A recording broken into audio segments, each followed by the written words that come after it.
Yeah, and speaking about psychological phenomena, that is pretty much what we're going to be talking about, isn't it, Lex? To be Yes. perfectly honest, Yeah. I mean, it kind of, I mean, this is a big old subject. I've been thinking about it all bloody day. It's like it's just huge. This It subject is. is It is, yeah, massive. because there's no kind of like, I mean, in some ways, a lot of supernatural phenomena has kind of been nailed down in a way as to Mhm. like what it is and what it Yeah. isn't. And it's only if you go on kind of the real history of these things or the fringes of it Hmm. that you start finding the weirder versions. But like, Yeah. most people these days are pretty sure about what a vampire is and can and can't do, Yeah. or what a Right. werewolf is and what it can and can't do. And even when you get to things like UFOs and stuff. But Hmm. but, but with regards to ghosts, the variation even in real life, I said experiences, but I Yeah. mean we'll get into that. But even with Absolutely. regards to that kind of thing, the variation of what it might mean or might not Well, mean, or this there's no like rule book, is No, there? this is exactly it. This is kind of what I was thinking about earlier, because I'm sure you're exactly the same, operating in the spheres that we do and being interested in what we are interested in. Ghosts and the notion of the supernatural are going to crop up all the time. All the time, yeah? Yeah. And I'm sure you were the same as a kid. As a kid, I loved this stuff. I just love this Oh stuff. yeah. Like my mum has always been interested in occultism, in unexplained phenomena, that kind of thing. We used to have. Do you remember when you used to be able to get? You don't get them anymore really because they're kind of redundant. But you used to be able to get periodicals they're like tiny little magazines that you would get from the Yes. newsagents, and you could fix them into binders and have them on your bookcases. Yeah, Yeah. Yeah. we used to have one called The Unexplained, which was this beautiful sort of series of blue binders, and each issue would have, it would explore things like UFOs and alien abductions and cryptid sightings and ghostly Excellent. phenomena, that kind of thing. And I would read them cover to cover on a regular basis as a kid. I was absolutely besotted with that kind of thing, with occultism. I had books by Arthur C. Clarke about occultism and ritual magic and demons and ghosts and all that stuff. And this is like pre-teens. This is well before double digits. Same here. Yeah. So Yeah. into it. I didn't understand a lot of it, but I I was remember yeah. watching. I don't know if I mentioned this on a podcast before, but when I was a kid, I had that friend who was a couple of years older than you. Right, right. So it's sort of like the Nelson Muntz friend who Got his you. parents didn't really give a crap. So Yeah. you would get away with watching stuff at his house that was a bit old for you Right, and that right. kind of thing. So as a result, I saw many things film wise that I don't mean pornographic, I mean horror films, but that Yeah, kind of yeah. much earlier. So one of which was Beetlejuice, and I Right, remember right. getting obsessed with that film Hmm. very young. I had a load of the toys for it, Toys were which great. Loved they're the great. toys. I had those as Except the well. second season, which made no sense. The Yeah, second right. season had nothing to do with You know Beetlejuice. what? The second season, I'm not 100% sure, but I have a strong inclination that wasn't they weren't designed as Beetlejuice I toys was just originally. about to say what they felt like to me is we've got a line of toys, we don't know Mm, what to do with it. Oh, Beetlejuice Series 1 did well, yeah, let's slap a let's Beetlejuice just label on it. that's it. Yeah, Yeah, slap them on the black and white packaging and call it a day. Yeah, yeah, because they were nothing to do with the nothing film. to do with anything. I Like, mean, the first one took liberties in that they were yeah, like versions of Beetlejuice that never appeared in the film, but but that's the fine. characters were still characters who had been in that film. Yeah, they were still fundamentally Beetlejuice toys, weren't they?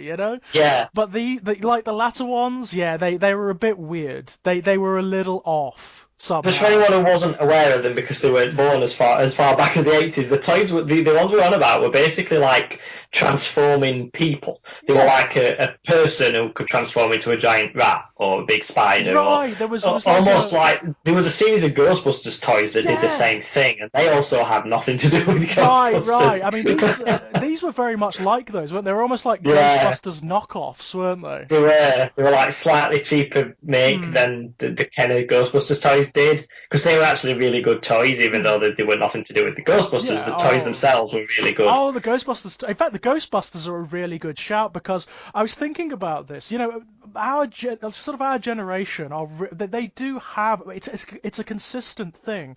There is this obsession with things like the supernatural, with occultism, with demons and ghosts, and just sort of fantastical creatures and mythology in general. And I have no doubt, for those of our generation that are our age, the Ghostbusters films and cartoon and toys had a fair bit to do with it.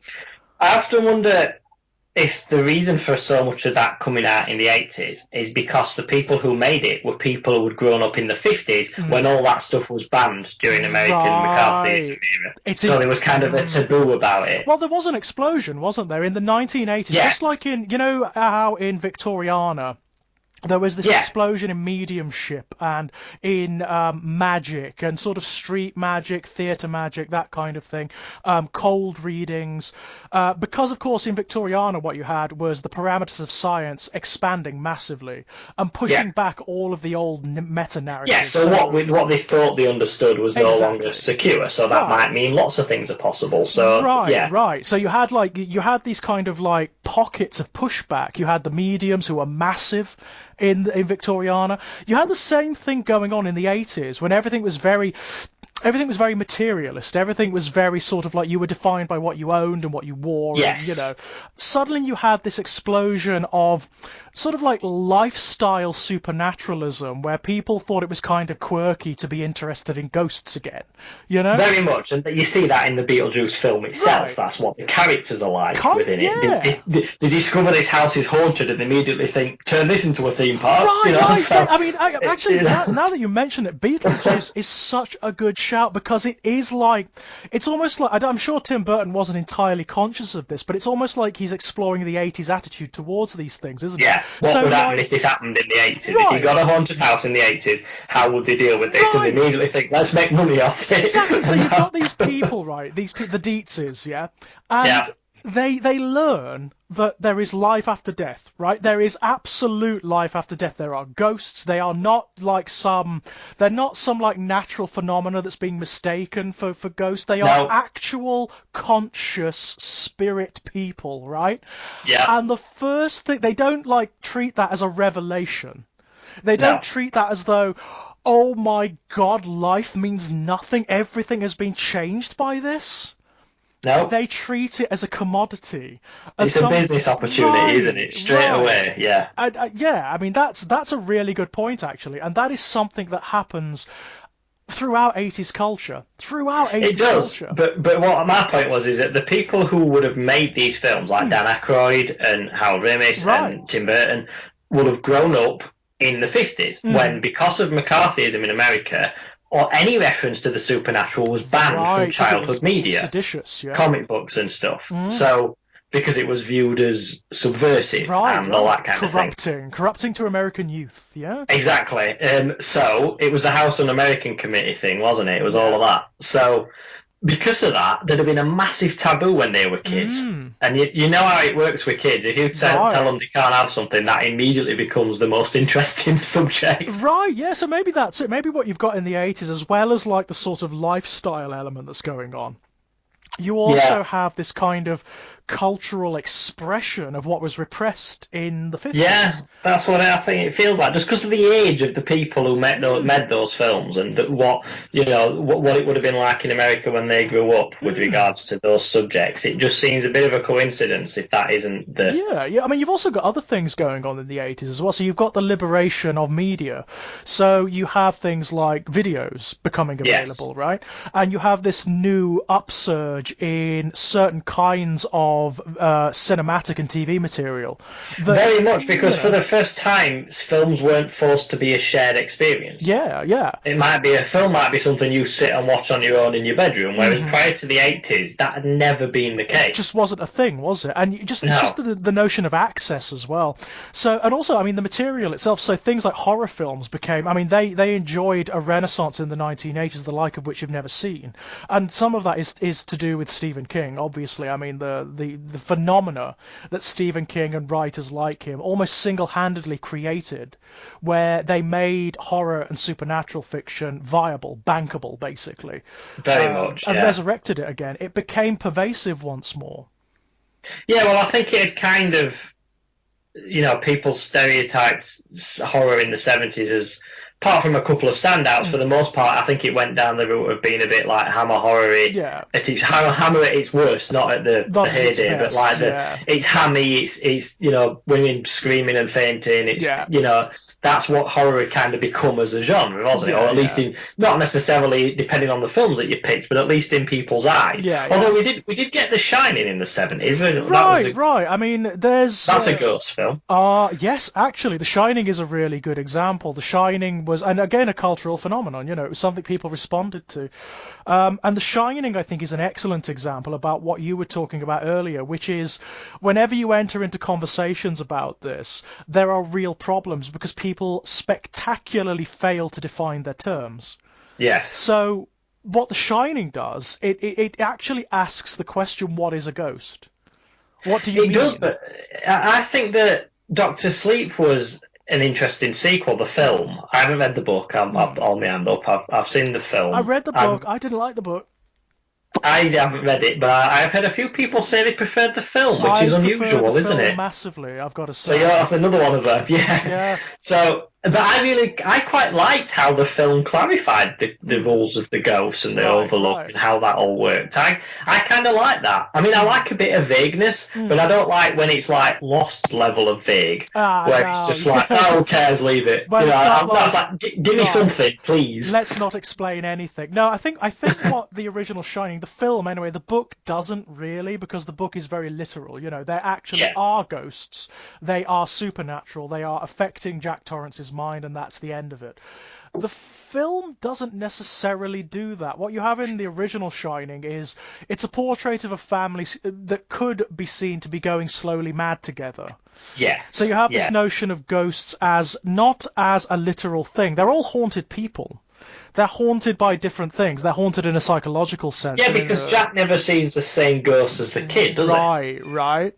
So it's not like, oh, I saw that as well, Dad, because then immediately, boom, you've got confirmation that that's real, because two people have independently described the same ghost, but they never see the same one. And that's very deliberate. That's very deliberate. I think what Kubrick really wanted to do was keep it vague.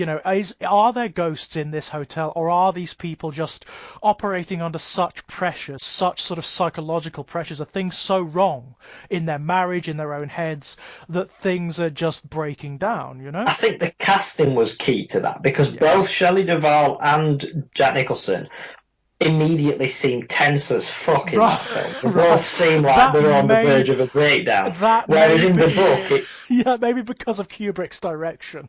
Probably. But whereas when you read the book, they're kind of... they've been having marital problems, but he's not like this wound-up, intense guy who's about to snap anyway. No, he's not. Very clearly the hotel that does that to him, whereas in the film version, that might have happened if they'd stayed at home. Yeah, absolutely. And I think that's key to what you were saying about it's not obvious from the film that the ghosts are blatantly ghosts. They could be imagining them all. Everything you hear from the hotel owner, not the hotel, sorry, the groundskeeper. Just because he thinks that doesn't mean it's quite vague. Whereas the Doctor Sleep film, which I massively enjoyed, but that really does make it very clear that this definitely it kind of hammers it to the wall, doesn't it? It tells you exactly what's going on, really. And that's actually the thing I didn't like about the recent Blair Witch film. Is that the first film was very sort of vague on what's going on, whereas the second one, like you just said, nails it to the wall and tells you this is exactly what was going on. Right, the 2016 one. Yes. I fucking hated that. I love the original Blair Witch Project so much. I love it so much. It's one of my favourite horror films. The reason being exactly what you said. You don't understand what's happening. No. It doesn't explain it. You don't even see anything. No, not at all, no. It could be any number of things that's happening here, and it leaves it wide open to interpretation. And that space, that resonance, makes it so scary because it resounds in your own mind and imagination. You find yourself sort of filling in those gaps. Yeah. Yeah, because the fact that with the first film, the fact that it was so vague and you Yeah. didn't see anything supernatural made it as scary as it was because it could possibly happen. I mean, Yeah. the whole Right. marketing campaign, Oh, that was it's easy to brilliant. forget that if you weren't alive at that point. Of course.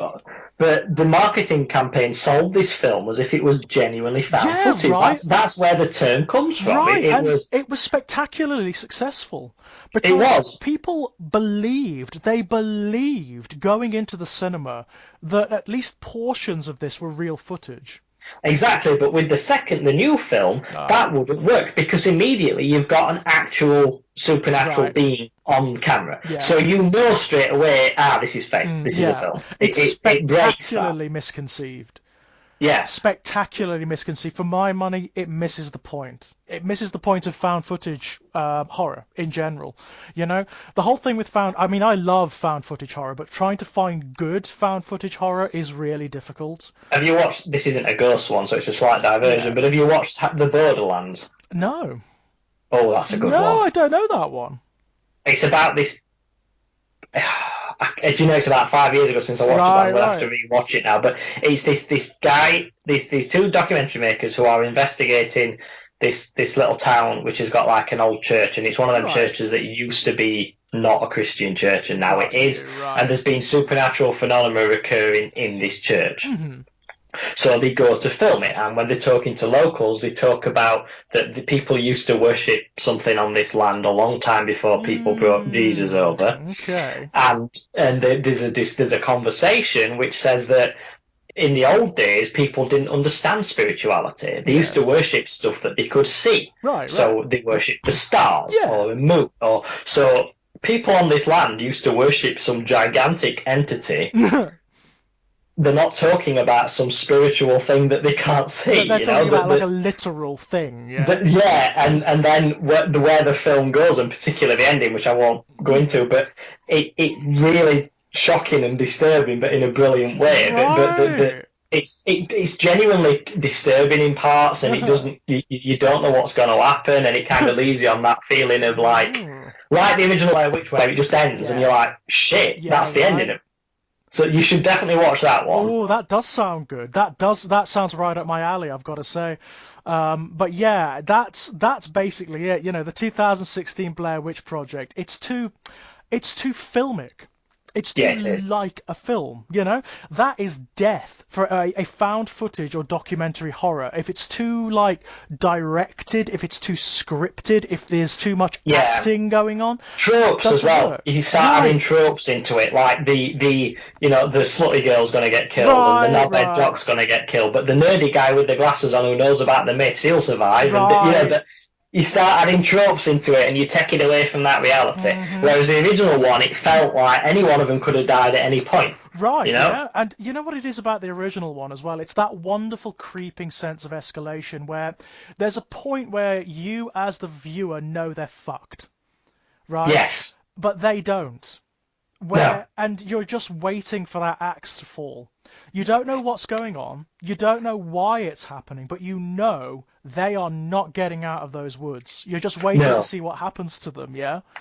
Yeah, there's a definite hopelessness about it. I love that. Quite early on, actually, it just gets worse. Do you know when it starts? For me, it's when they find those stones. When they find the piles of stones outside their tent. There's 3 of them. Yes. Well, that's immediately, you know that, again, supernatural or not, you know that there is someone else in that wood with them. Who's fucking, is at the very least fucking about with them. Yeah, Even if they don't mean any direct harm, that's still massively scary. That's still really frightening, isn't it?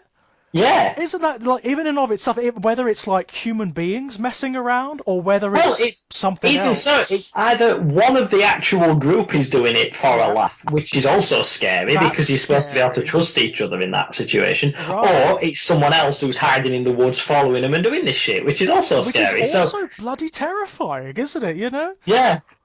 But that's, before you get to anything supernatural or even suggested to be, the tone of that is a deeply disturbing film. But that is thrown away with the second one because Oh God. second, third, whichever way Yeah. you look at it, because you immediately, the ground rules of the fact this is established. So, this is Yeah. supernatural, And and not it only, I was the mean, witch who killed them, and right. here she is, You and, mean you know what? When I saw that for the first time, and when they actually showed you the witch, I like out loud watching it, I was like, oh fuck off. It's just Marilyn Manson in his 90s videos. Every Right. ghost film that come out for about 10 years in a row, between about 2006 and about 2017 or so, every ghost were just Marilyn Manson in Beautiful Right. People video. And it's just this. Crooked walking, really elongated Yeah. limbs, black hair down over face. That were every ghost for in a film for about 10 years. Right, and it's just the notion of showing the witch. It's like, well, why? You miss the Yeah. point. You are missing the point of like the mythological resonance of this character, of this creature. By showing it, you've defined it. You've Do you remember when they contained did it. that figure of it around the time of the Oh, original film? God. It's like, do you not understand? The whole point is you don't see it. Yeah, You that was know? bizarre. I remember that. I It's remember when just that like I came don't out. understand. The people who do these things don't understand what makes them work. That's No. the truth of the matter. They misapprehend what makes these stories work. Actually, I mean, it does resonate with the kind of ghost stories I really appreciate now. I mean, one of my favorite ghost films, for me, one of the texts of ghost films is the original 1963 Haunting. Yes. Yes. Oh. The adaptation of the Shirley Jackson book, The Haunting of Yeah, Hill yeah, House. yeah. The original 1963 film is a tour de force. It is absolutely remarkable. Black and white film. I think that works better sometimes for Very ghost films. often, very often. But you know what's so good about it? You see nothing. That as well, though. I think having made films made either on a very low budget Mm, or a long time ago before certain things were possible, right. that kind of forced restriction on them, Yeah.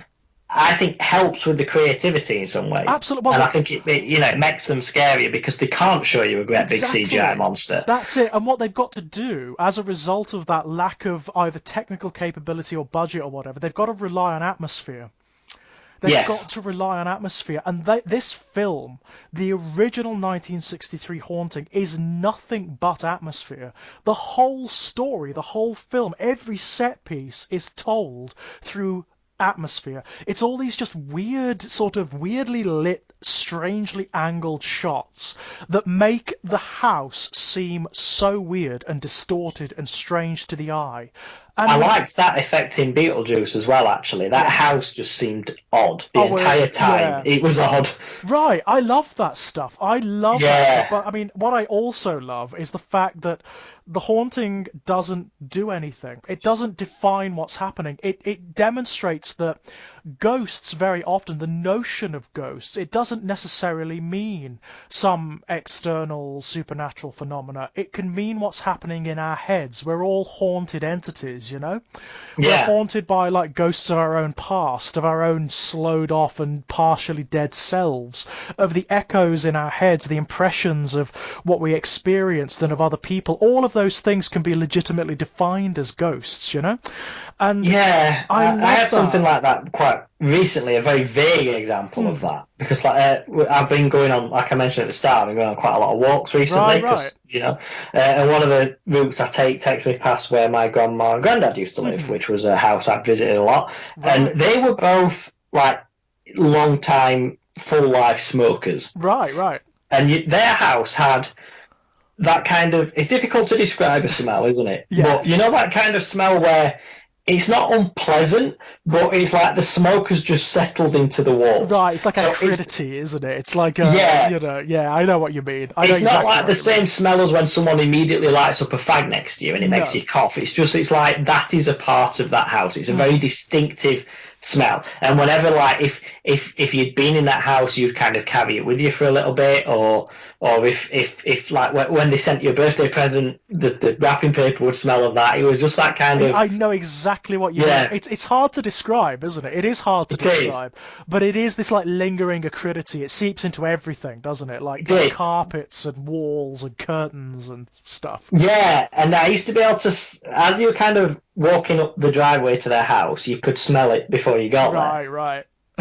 Honestly, my granddad died about 13 years ago. My grandma died about 5 years ago. They haven't. Right. That house no longer looks like their house. Whoever's moved into it since then has changed the entire outside of it, which is great. It's their home now, so that's nice. But honestly, when I walk past that house, I can smell that smell. Interesting. And is that I mean, I literally can't. It's a memory, but I can.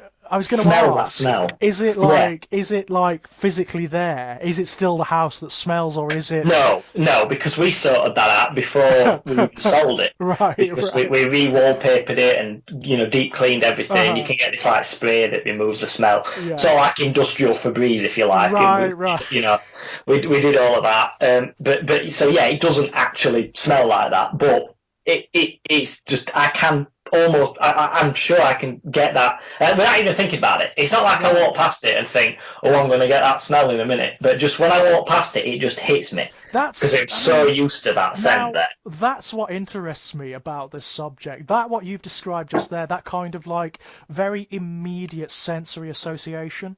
Yes. You're in a particular place and you experience something, maybe you see something or you smell something, and it brings about this cascade of memories and senses and associations. That to me is more legitimately ghost-like, you know? Yes. When you enter into conversations about this kind of subject, what you're often asked in a very sort of blasé way is, do you believe in ghosts, right? And I'm like, well, I don't understand. I don't understand what you mean. I mean, you need to define your terms. What do you mean by ghosts? Your answer to that is the same as mine, which is what the guy from Whistle and I'll Come to You says. Right. You know the M.R. James book? Yeah, someone says it to him, and he says, I never quite know what to answer to that because it depends what one's been invited to believe. What do you mean by a ghost? And he goes into this whole tirade about what do you mean? And that's exactly my point. It's like, do I believe people have seen things that they don't immediately have an explanation for? Yes. But I don't immediately have an explanation when I watch a magician. It doesn't mean I think he's got supernatural powers. It's just, you know, I have had an experience which I found fascinating that I can't account for. It doesn't mean I now believe that he's got magic. That's it, isn't it? That's it. That's the thing. I find that people operate under very narrow parameters when it comes to these kinds of things. They tend to assume that everyone has a universal working definition for what a ghost is, and that's simply not true. No, it's simply not true. I mean, even if you like go to the supernatural explanations for what ghosts are, there are myriad and varied theories and concepts of what a ghost is. So, is it like if you accept the supernatural side of things? And by the way, I've got massive problems with that term supernatural, massive problems. But for the sake of argument, if you tend to assume that they are some kind of like paranormal supernatural phenomena, even within that, there are different explanations for what they are. Of course there are. Is it a conscious entity? Right. Is it not? Is it just a recording of something? Right. Is it not? Stone tape theory. You know? Yeah. There's all sorts of stuff. There's all sorts of stuff, isn't there? Like if you look into parapsychology, which I have a passing interest, and I think most of it is absolute bollocks, by the way. Yeah. But it's interesting. It's interesting to read about. It's interesting bollocks. Yeah, I've always been on that. Yeah, you've got stuff like stone tape theory, and stone tape theory. There's no real evidence for it, but at least it is interesting. Most people. That's one that I could accept. Yeah. The idea that some places can just record something. Right. Because it sounds less crazy now. Because if that theory had been come up with before the concept of recording anything had ever been done, right, it would seem mental. Yeah, right. But then wax cylinders came along, and suddenly a voice of someone who's been dead for hundreds of years can now be listened to. Right. So then we started capturing images. Then we started capturing moving images. Then we started capturing moving images with sound. Now I could put my camera on now, and I can see you where you are in your house right now, and you can see me. So this concept and we do that with natural materials that are found in the earth that we manipulate to perform a function. Right. It's a physical property, isn't it? Yes. It's a physical property of materials. Yeah. Exactly. The idea that something could do this accidentally, such as certain stones and weather conditions and stuff, that might accidentally record a sound or a smell or a thing is not completely mental. It's not. It's not, is it? And it No, is. At least, I mean, it is consistent with certain common qualities of so-called ghost sightings as well, isn't it? Because there is a it is. tendency for ghosts, quote unquote, when people explain that they've seen something, there is a tendency for them to be repeating the same patterns over and Yeah. over again. So, Everyone who sees a ghost in this castle sees this woman leave that room, walk down the right, corridor to that window. It's like a real loop, isn't it? It's right, like right. a GIF almost of, just the Right. same few seconds over and In over. its own weird way, a supernatural gift, yeah, I suppose. Yeah, So in that sense, I can see why this theory has some credibility. I mean, same here. then on the Yeah. other side, you have the entirely supernatural explanations, i.e., that these are conscious, disembodied spirits that operate in That's certain. what doesn't fly with me at all. No. Because what is the conscious attached to? Right, right. This is the thing, isn't it? This is the problem. I can show you under a mind. It comes from this like medieval idea that the mind and body are separate, and they're Yes, not. yeah.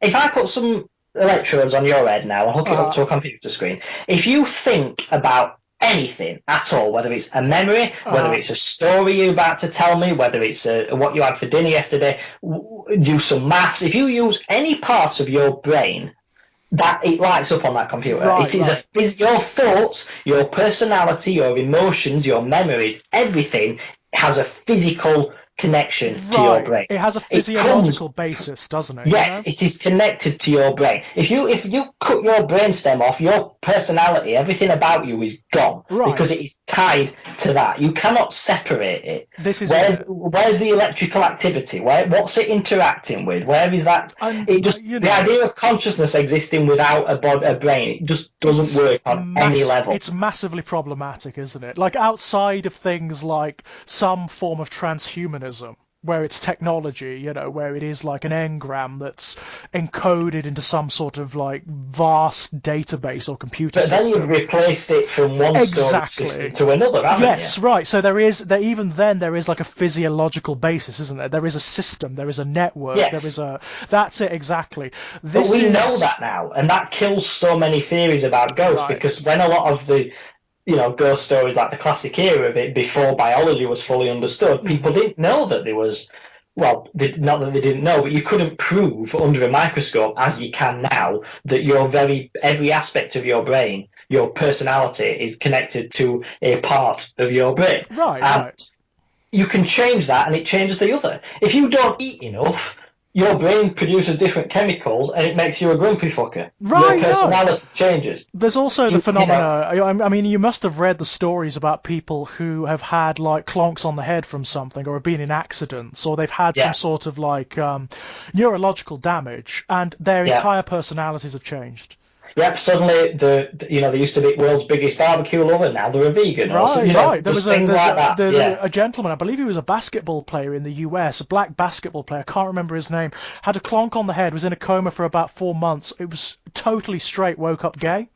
yeah, Really interesting. Really yeah. I fascinating. heard that one. Yeah, but that's my point. Is that okay? So that version of if you were to believe that version that a ghost is just a disembodied human, Right. just freed from the shell, that would imply that version of you had to be pure. It had to be Right. free from any physical malady. So things Right. like you just described couldn't happen. Right. How if you've got this like spiritual thing living inside of you that becomes separate when you die, Hmm. how could that possibly be affected by a blow to the head? How could Right. it be affected by the fact that you've not had enough sugar today? How could it be, how could any of these how could you become addicted to drugs? How could Yeah. you it doesn't work. What we're doing here essentially is begging the question, which is inherent to the notion of like if you're talking about ghosts as a disembodied consciousness, what mechanism? By Yeah. what How tell me mechanism? how this works. Yeah, that's it, Because isn't it? That's the question. what is the anatomy in which it operates? Because there must be some form, whether, regardless of what you think it is, whether it's ethereal or whatever, there must be some sort of abstract anatomy in which it operates. Everything has rules in the universe. Right. Nothing operates outside of it. It's just a case of some of the rules we don't know yet. So But this is, what is yeah, it? Could explain it to me. What is it? This is the problem I have with the notion. absolutely. This Yeah. is the problem I have. And I mean, don't get me wrong. I don't mean to be combative about it. I really don't. I actually find the notion really fascinating. I really, Same here. Yeah, I love the subject. Yeah. Right, yeah, it's fascinating. And also, I also have a problem with people who are entirely dismissive of notions such as ghosts as well. Not in the sense of being dismissive of them as actual phenomena, because clearly they're not. Clearly it's more of a psychological phenomena than anything. But it's when they are dismissed in terms of what they represent. Because that's more important to me. I don't know about you, but as someone who engages with stories and with culture on that level, it's what they mean on a human level. So what do they express in cultural and also in human terms? They are abstract entities, and there's a reason why ghost stories recur throughout all cultures in humanity. Yeah, because the idea that once you've lost someone, you might actually have a chance to see him again has always been something that people want to have, isn't it? That's an interesting point, actually, because there's a guy called Ogden Nash, a writer called Ogden Nash, and he writes extensively essays about subjects like this. And one quote he's always said, which always sticks with me, is, "Wherever there's a monster, there's a miracle." Yes. And that's absolutely true. That is actually true to the power of n when it comes to ghost stories, because of what they imply. It doesn't matter how horrific a ghost story is. Right, a ghost story naturally implies hope, because there is continuation. So the ghost in your house might be this hideous thing that comes from a well, but the very existence of it implies that your dead grandma's out there somewhere. Right, and not only that, but like on a universal level, on like a cosmic level, it means there's metaphysics. It means there's some sphere of existence that we can't even like conceive of, that's so out there and strange, and that defies our physiological and biological understandings of what existence is. Yeah. I think for me, the question of anything, belief in any of that side of it, okay, so this now suggests that there's a whole other world sort of thing that we don't understand. Yeah, a sphere it always comes down to rules, because it would be studyable. Yeah, absolutely. Absolutely. And this is exactly what I was talking about earlier. When I said I have a problem with the notion of the supernatural? Yeah. This is exactly it. Where do you draw the line? Yeah. Where do you draw the line? If there was some way you could contrive to go and get a medieval peasant and bring them into your living room now, they would be surrounded by things they would consider miraculous and supernatural and magical, but they're not. They have a very rational basis. And this is true here as well. So let's say somehow we were able to demonstrate that there actually are like phantasms. There actually are external of perception and of like psychological phenomena. There are actually manifesting phantasmal ghosts out there. Fine, whatever. What that means is there is a phenomena out there that we can now study and explore in scientific terms. Yeah. Now this is something that I'm going to confess to some infidelity, because I was on a different podcast yesterday. No problem. But I was off my podcast. How dare you? How dare you? No. I was thinking about this one the entire time. Oh god, this is getting a bit weird now. Actually, I was thinking, yeah, all right, okay, fair enough. Fair enough. One of the questions we were discussing, it was mostly to do with my books on that one, and we were discussing. One of the things that it came up was psychic phenomena, and the podcast host asked me what would it take for an atheist like you to believe in it, and I said, scientific, repeatable evidence. That's it. So I get, and this is the same for ghosts, but I'm going to use the example I gave for psychics. Right. You find me someone who reckons that they're psychic, right? So I say, okay, I'm going to take this person and I'm going to put them in a room of my choice, in a building of my choice that I'm not going to tell them beforehand. I'm then going to bring in 100 people, Right. one after the other, who they don't know who they are. They've got no idea.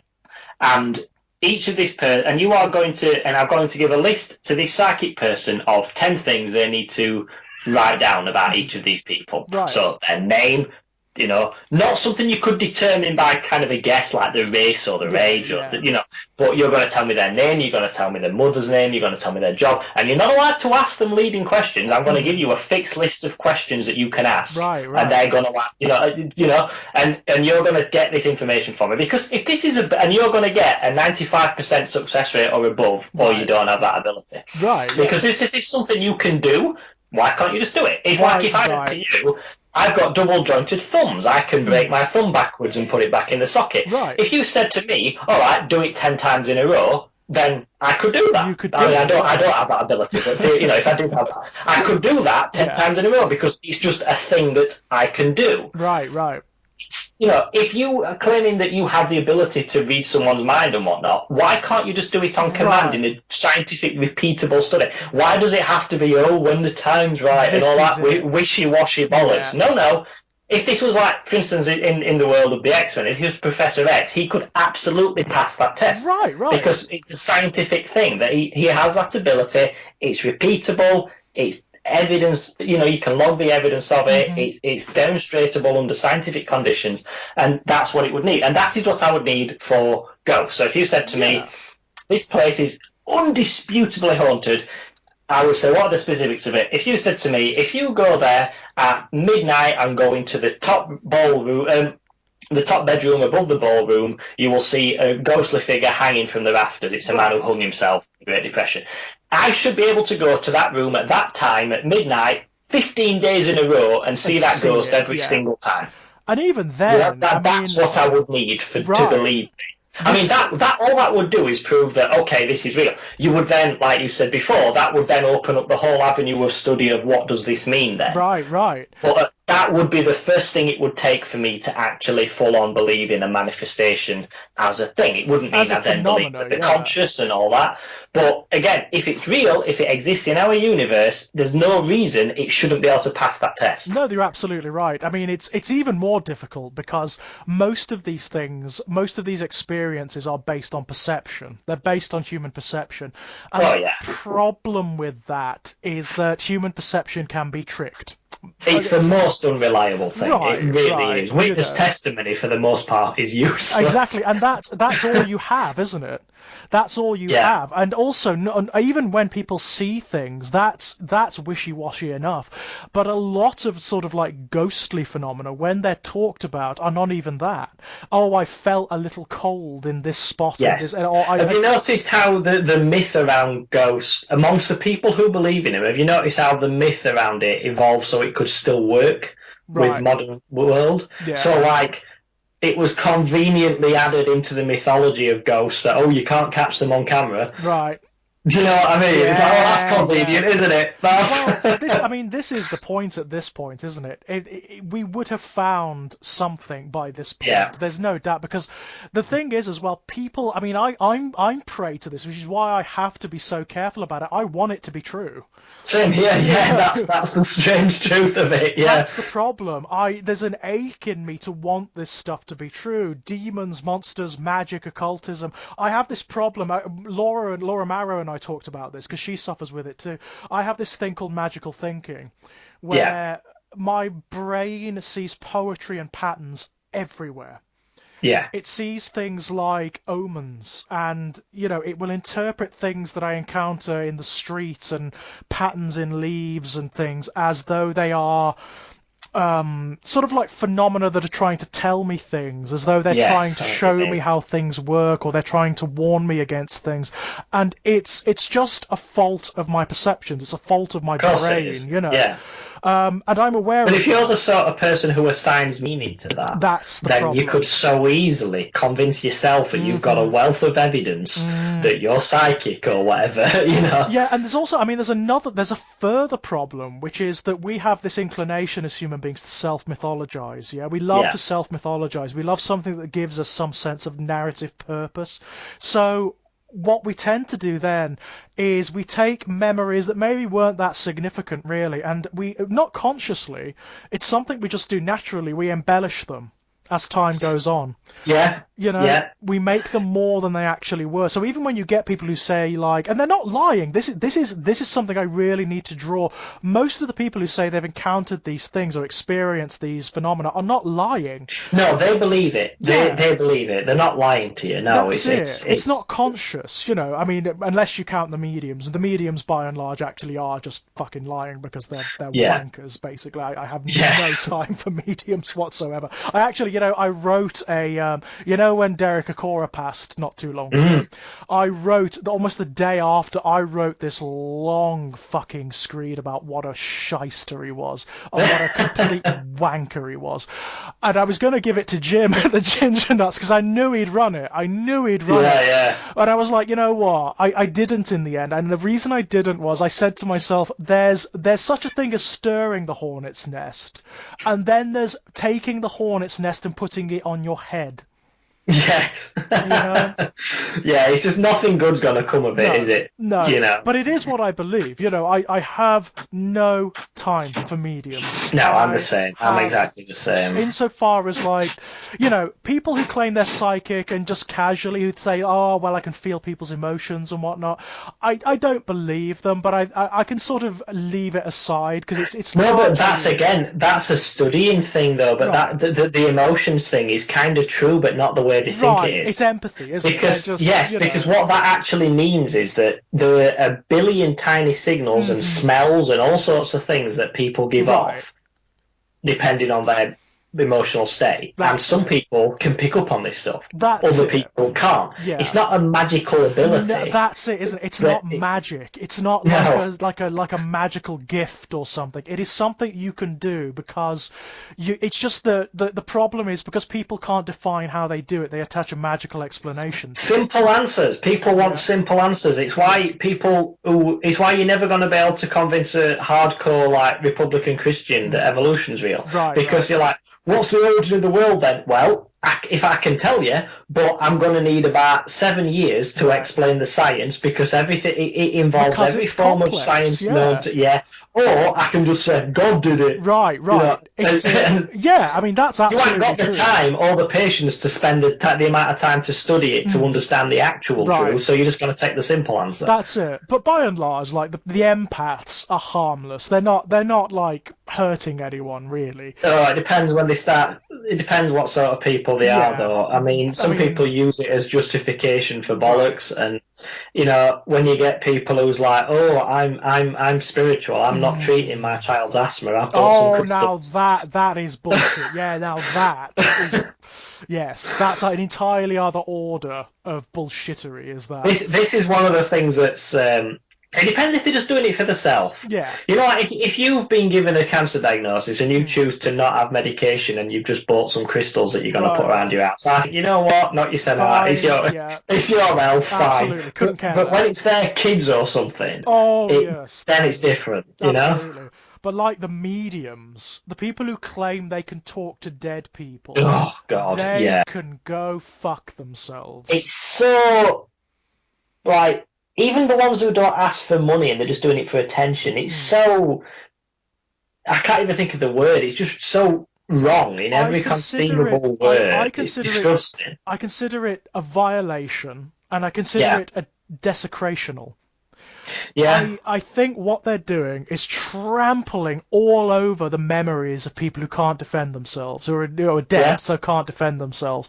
And they are manipulating people who are mourning and who are desperate and who really want to have their husband or their wife or their father or their mother or their child back. I think a lot of the people who claim to believe in mediums, about 90, if you were to draw on a pie chart why I believe this, I think 95% of it is a desperate want want for it Yeah. to be true. That's it. I think most of their brain is fully aware that this Yeah. person is full of shit, Yeah. but the other 95% that so desperately wants to be able to speak to the dead mother is overriding that logic. Right, right. And there's another thing as well that I have, and it's the same thing I have with, it's a similar problem I have with people who hold to particular notions of God. Now, if I, for a moment, believed, if I ever start to think there is some supreme consciousness at work in the universe, no one will ever hear from me again.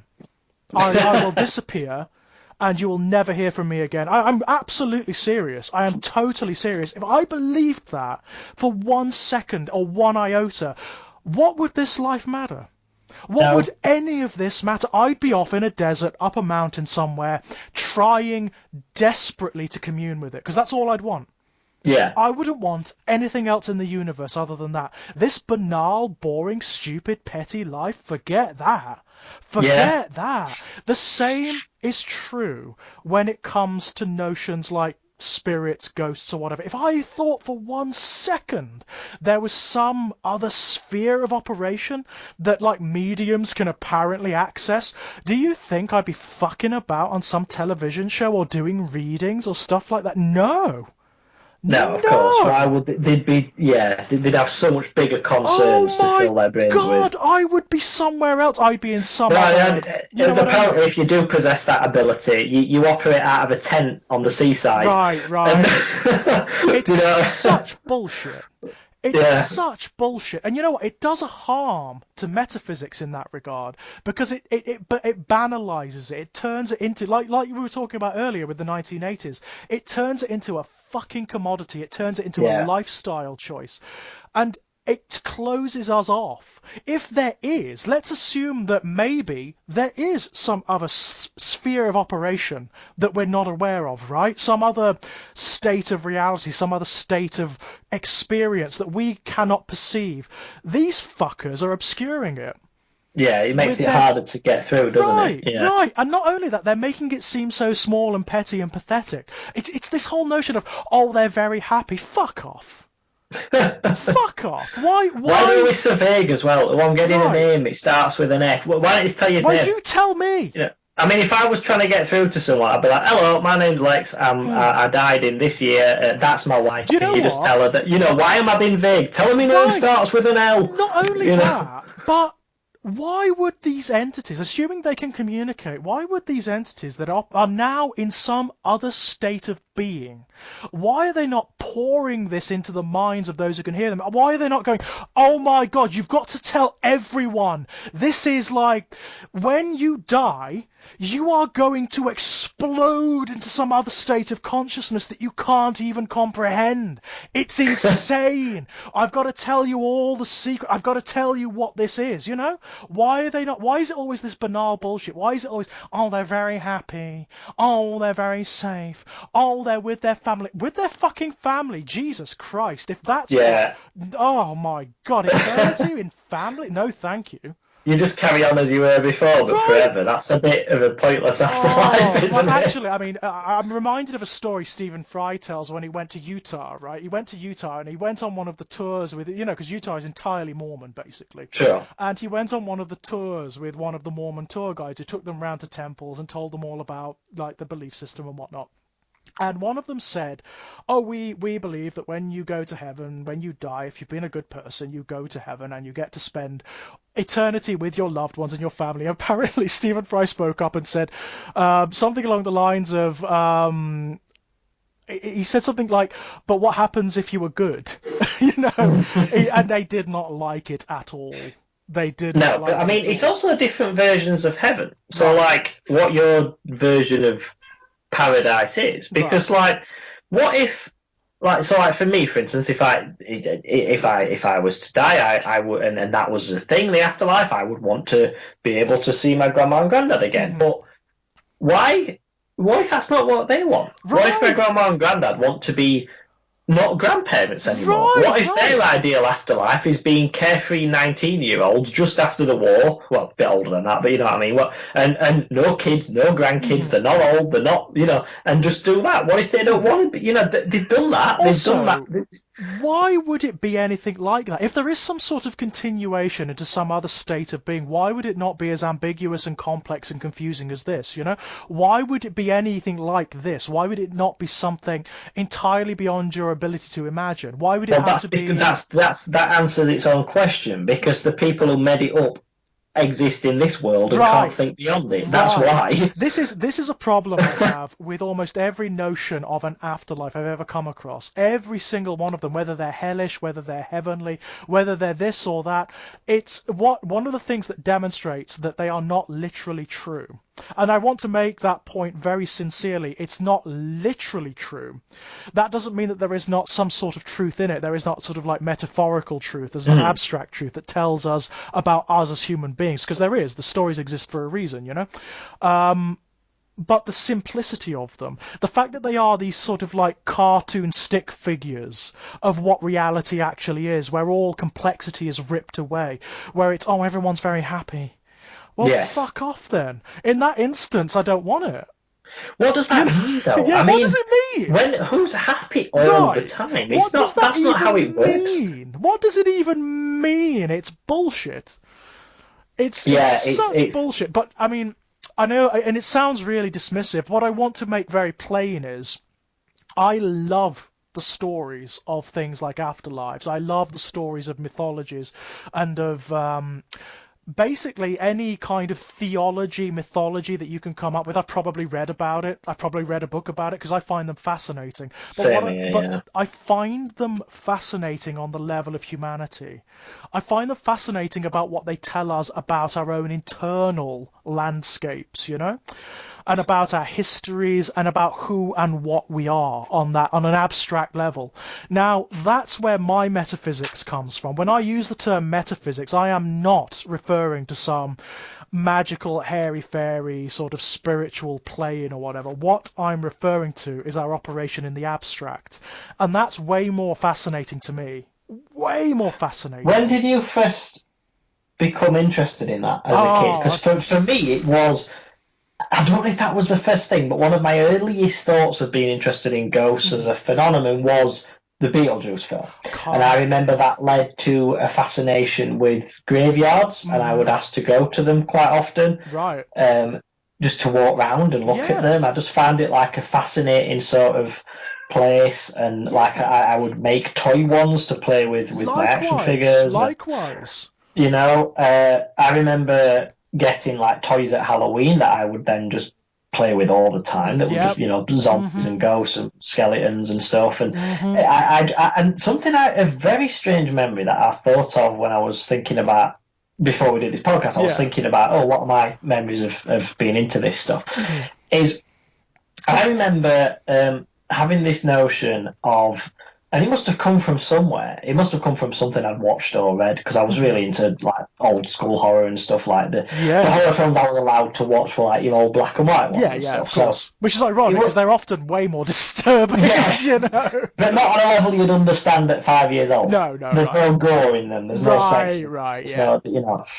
But I remember having this notion of good and bad ghosts. Again, could Yeah. have come from Beetlejuice. Could have Could come from have. Beetlejuice. Could have. This notion of there being different types, and Mhm. that has always stuck with me, even in my writing now. Like Yeah. the main series of books I'm working on about ghosts has that idea, Mhm. because ghosts, if we take them in fiction, again, talk about in fiction Right. as the departed spirits of living people. Well, there's good people and there's bad people and Mhm. there's ones in between. So why would ghosts be any different? Right. Yeah. Why would they not be as ambiguous and complex as anyone Yeah, else? Yeah. and I really like that idea. And have you seen that film Mama? It was a Guillermo del Toro ghost film. Oh, yes, I have. I can't remember a great deal about it though.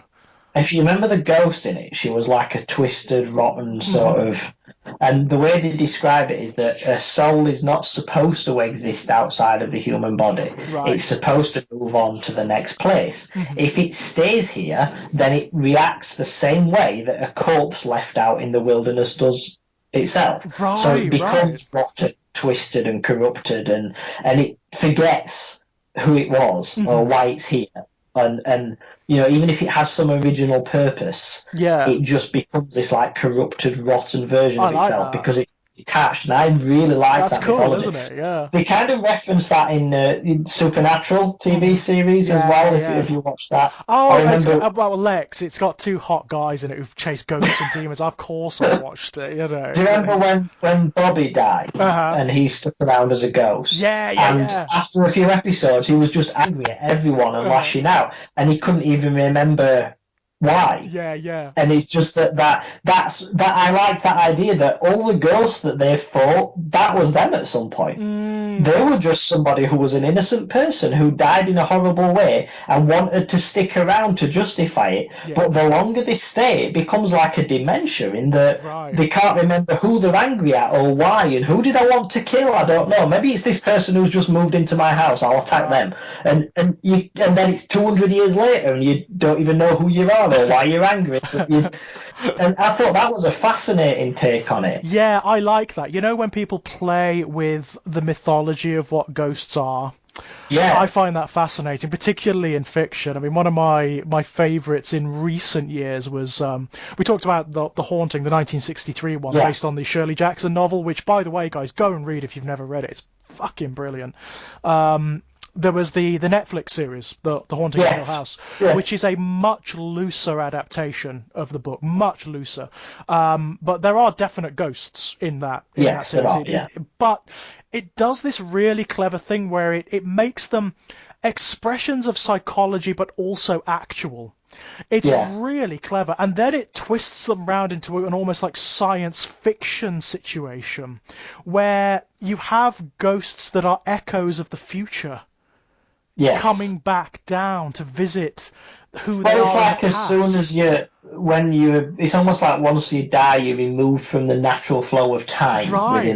within that series, aren't you? So Yeah, it's so you might weird. see a ghost at 8 years old of someone who, when you're a kid, of someone who isn't actually born until you're 20, Right, but right. because they're no longer attached to the timeline in the same I way. mean, massive spoilers, guys. I am going to tell you that now. Massive bloody spoilers. But you know, have you seen it? You've seen Yeah, yeah, yeah. yeah, yeah. I You watched it. know, Very good. the relationship between Nell and the bent neck lady. Yeah, because it's her, isn't it? Oh my God! You know the episode when you realise when Yeah, she commits suicide and I saw that as soon as she was standing with the rope hanging. I was like, oh "Shit, she's my the Bentley God! And lady." then when she descends, and she descends through all the encounters that she ever Yeah. had with the bent neck lady, it sent sincere chills up my spine. But Do you know what that made me question though? And it's the same question I ask in every ghost film where uh, there's a hostile murderous spirit, right, where the house is like trying to make her kill herself and everything. right, right. If that was me in one of those events Hmm. where I'm in a haunted house and there is a ghost and it wants to kill me, Hmm.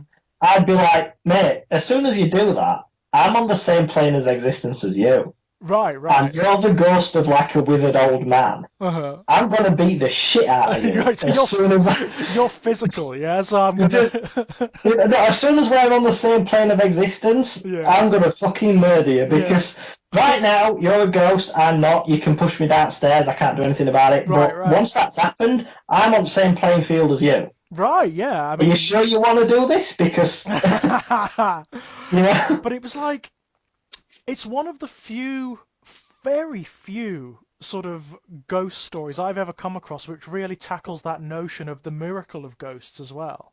yeah, Because you have the notion at the end that there is a kind of immortality, an abstract immortality to ghosts that makes them miraculous. And it plays into that. It explores that, as horrific as that show gets. And it does. It's really psychologically dark, you know? yeah, it is, yeah, There is this kind of redemptive quality that I loved. It's not in yeah, the it original, was, you know, yeah. it's not in the original novel, I can tell you that. It's not like fully resolved though. I mean, it's not like they leave that house and it's not haunted anymore, is it? No, no, You it's know, very haunted. It's and not even you don't very even see half of the ghosts that are haunting that house. no. You only see the ones that are specifically connected for Right. the most part to this family. Right to the But cranes, yeah. there's loads in the background that you'd never. Oh, have you ever gone back and watched it and just like freeze frame through? There are Yeah, there's loads. hundreds.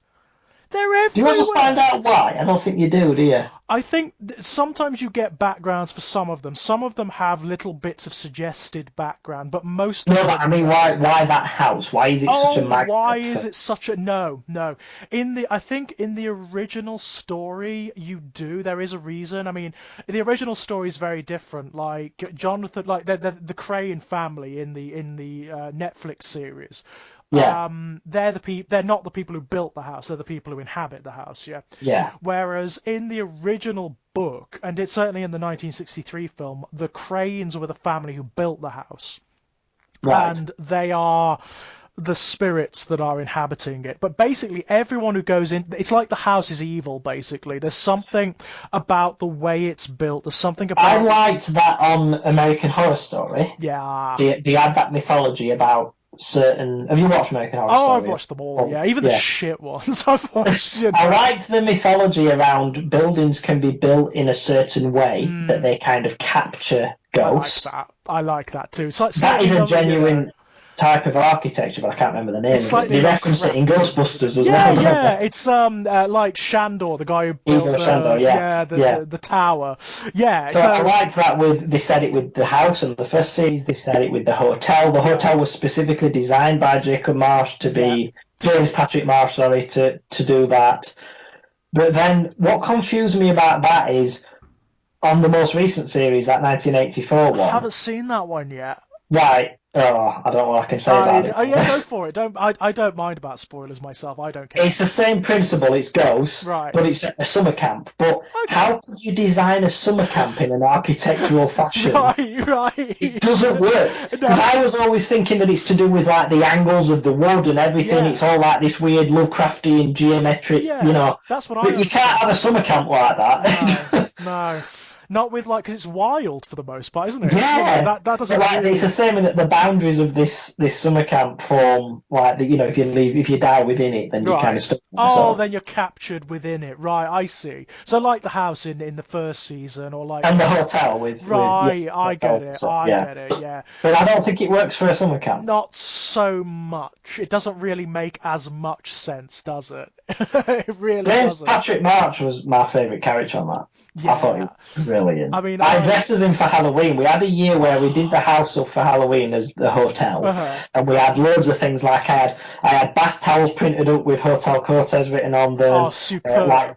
drink glasses for everybody, napkins, like the hand wash bottles, Uh-huh. everything everywhere. The walls were done with like Art Deco print, and we had and I dressed as him and Charlie dressed as the Countess. Oh, And brilliant. yeah, and my friend Casey, who you met last time, he Uh-huh. dressed as Liz Taylor with the eyeliner and the dress and the. Awesome. I'll have to find you Awesome. the pictures because they were great. That sounds But fantastic. that was I tried to maintain the voice that he does all night, which Oh, was that's difficult. slightly But like sort of clipped 1940s like news presenter radio stuff, thing. Yeah, yeah, yeah. yeah. That's But hard I to loved him do. as a character. I thought he was great Do you as a know? ghost. I mean, did you know that the hotel was actually based on a real place as well? Yes, that one in is it New It's Orleans? in Ellis Island. It was on Ellis Yeah, Island, and that's it. it was the people that I can't remember the name. I think it may have been like Marsh may have been the actual name of the architect who built it. But when it was pulled down, they found, as you see in the actual in American Horror Story Hotel, they found all of these weird crawl spaces that were full of like torture devices and Yeah, straps and dungeons and weird, and they found corpses and corpses and corpses. Because of course at that time immigrants were just spilling into the US. They were yeah. undocumented. Could just So disappear and no one exactly. would notice. Yeah. Exactly. So if there is anywhere that could potentially be haunted, that would have like concentrations of powerful negative energy, it'd be that place. Yeah, it was. But I did like that. The rules. We're going back to what we said before about rules. I like how American Horror Stories ghosts have their own rules. Yeah. So, like on within the confines of these places, Hmm. they can physically interact with things. Right. Right. On Halloween, they can leave and physically interact with the world Hmm. beyond it, but they have to get. They appear back at this place at the end of Halloween night. Right. You know, Right. So that kind of. you also have, like, in American Horror Story, if you watch Freak Show, there's another kind Yeah, of ghost that happens in that, where you get the more mythological ghost, which is bound by almost like fairy tale conventions. So they can appear, they can influence the world on particular nights when particular circumstances are met. I kind of like that. I think that's fun. yeah, yeah. It's. I like them having rules. I think because, Yeah. like we said, if you want to believe in them as existing as part of this universe, then there would be rules as part of that. Right, right. And I like anything that does that.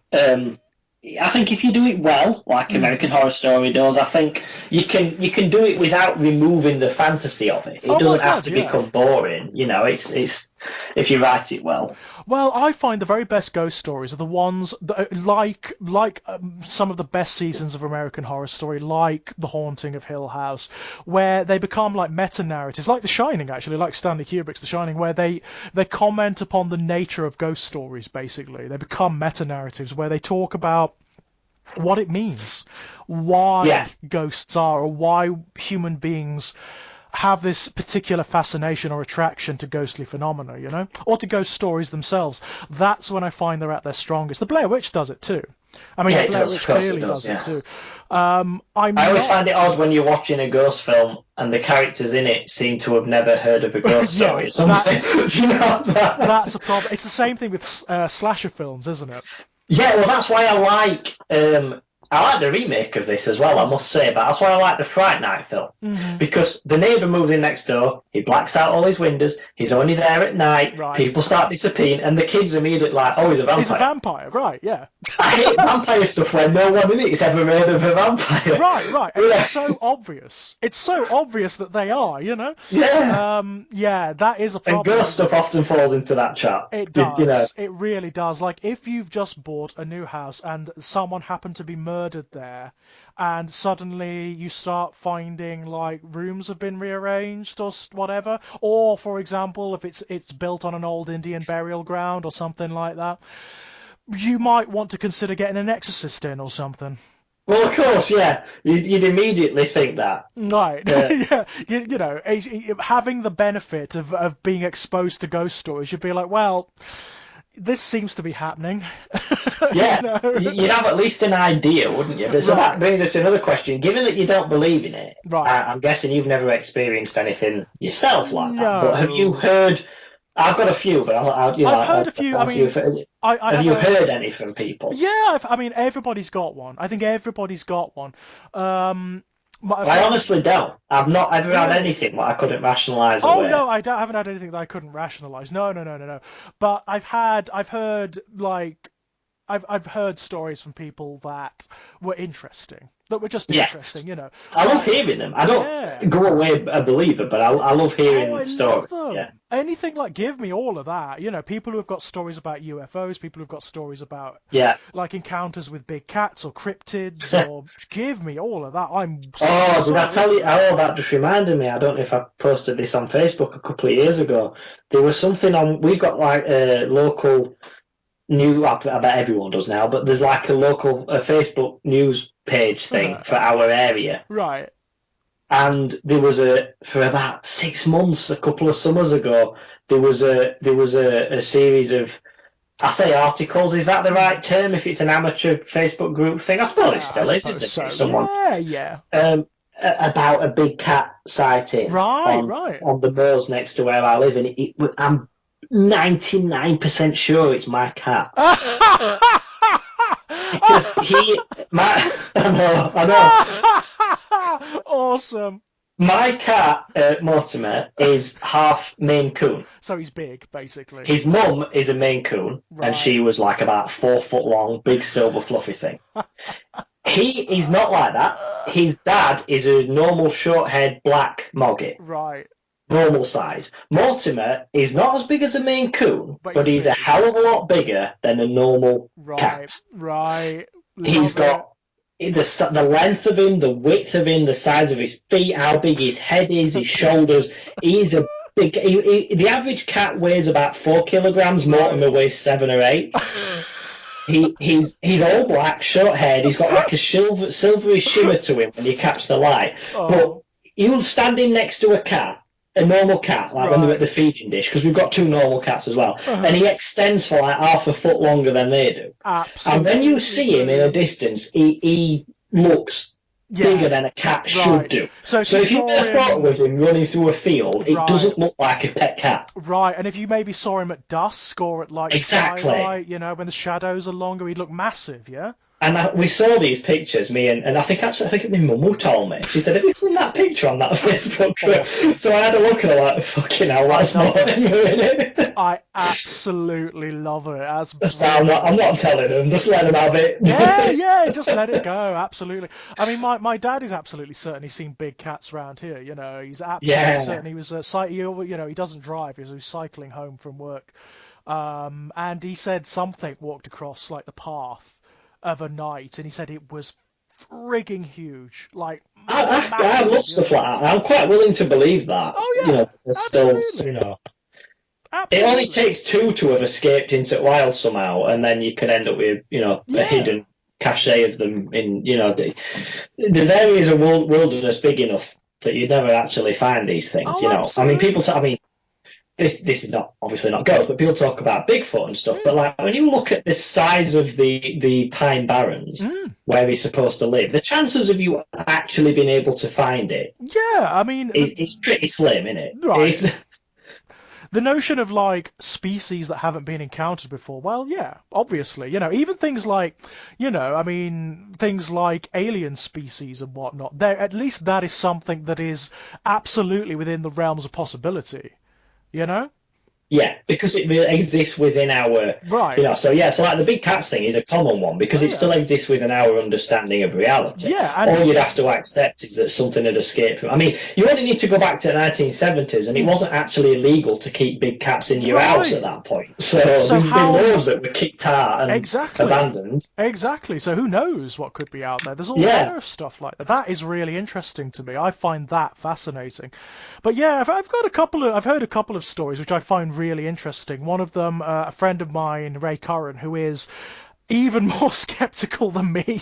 He's quite an aggressive atheist. I'll put it that way. He's quite an aggressive atheist. He tells a story of when he was babysitting when he was younger. He's from Northern Ireland.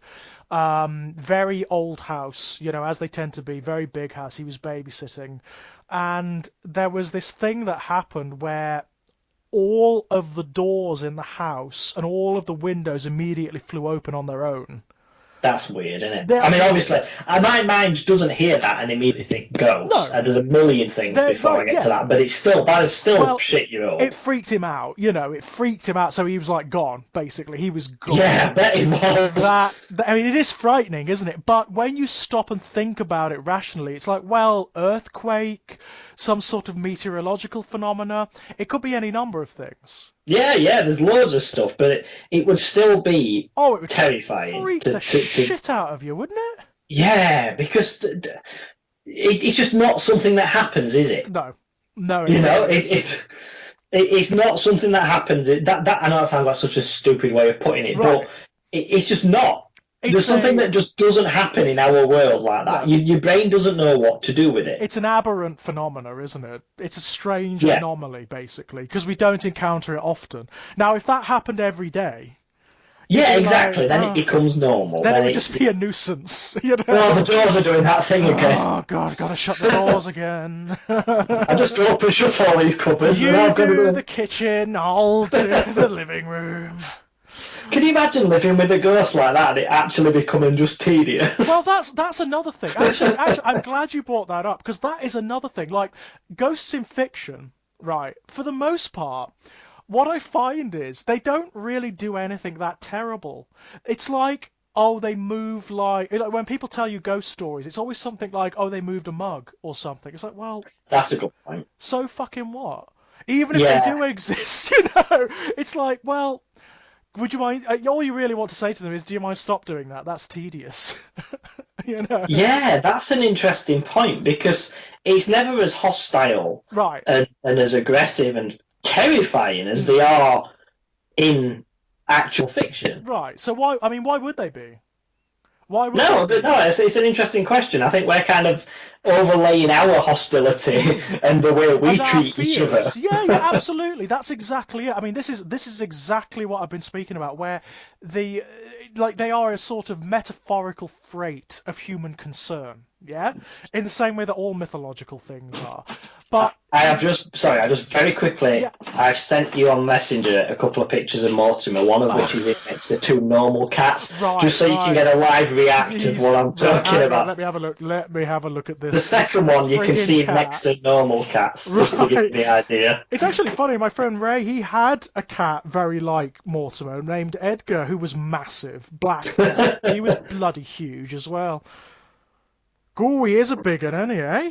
Yeah, Bloody hell, God! When he's the one where he's on your lap, he's enormous, isn't he? he Eh? is. He's a big cat. He's like a teddy Yeah. bear, like a really He, big he, teddy bear. he's so soft with people, but with Yeah. other animals, like the neighbour's dog, he regularly like Right. scares it, backs it Right. into a Right. corner. He's The got. other cats all just avoid him. Yeah. But he's so soft with people. He's Yeah. such a God, softie. he's big, isn't he? He's lovely. But yeah, he's lovely. But I just Lovely, when isn't I he? read that article, that was my It's like, favourite thing. hey, it's Mortimer. Sorry about that. I just wanted to No, send no, it you absolutely. while we've been talking But you about know, it. it's the same thing I have with like I have a real problem with possession films, right? Oh yeah, yeah. I've That's got a different genre of ghost it stuff, is it? is Although it kind of veers into demons, but it sometimes it's ghosts. well sometimes it's ghosts. Yeah, I mean like things like I hate these films, but the Conjuring films, I Oh fucking yeah. hate them. Fucking hate them for lots of reasons. Lots of reasons. One, I find them really banal. I think they are just by the numbers haunted house movies, and I don't understand why people like them so much. Second of all, they lionize those fuckers, the Warrens, who I Yeah, they hate. do. They I do. Yeah. hate to the nth degree. Third of all, they're morally and metaphysically simplistic. All they have to do is like sort of pray and have Well, faith, it's and Christian, very it's very strongly tied into very Christian much so, mythology, isn't it? very much so. Having But said that, I quite like the Nun film. That felt like an old Hammer horror film like, to me. yeah, you know, there. I I mean, think it's the fact that it's the graveyards and the mm, monastery and the setting of it, and the fact yeah. that it was a period setting that kind of give it a little bit more Yeah, it's got a than the others have. gothicism about it, doesn't And the it? Warrens weren't in it. Which is also a good thing. Bloody hell, is that a good thing? Um, actually, I don't want to start a rant about the Warrens because I could go. That's a subject. I'm telling you, that's a subject. Bloody hell. But I find possession films really problematic. Possession stories I find really problematic because even whether they're demons or whether they're ghosts, because take The Exorcist for example, where the entity that's possessing Regan is obviously phenomenally intelligent, right? Mm. Obviously phenomenally intelligent, can be engaged with, can be spoken to, can be Oh yeah, it's reasoned not a with. wild. No, no, yeah, And not only that, but it operates on this metaphysical plane that's so far beyond anything we understand or know of.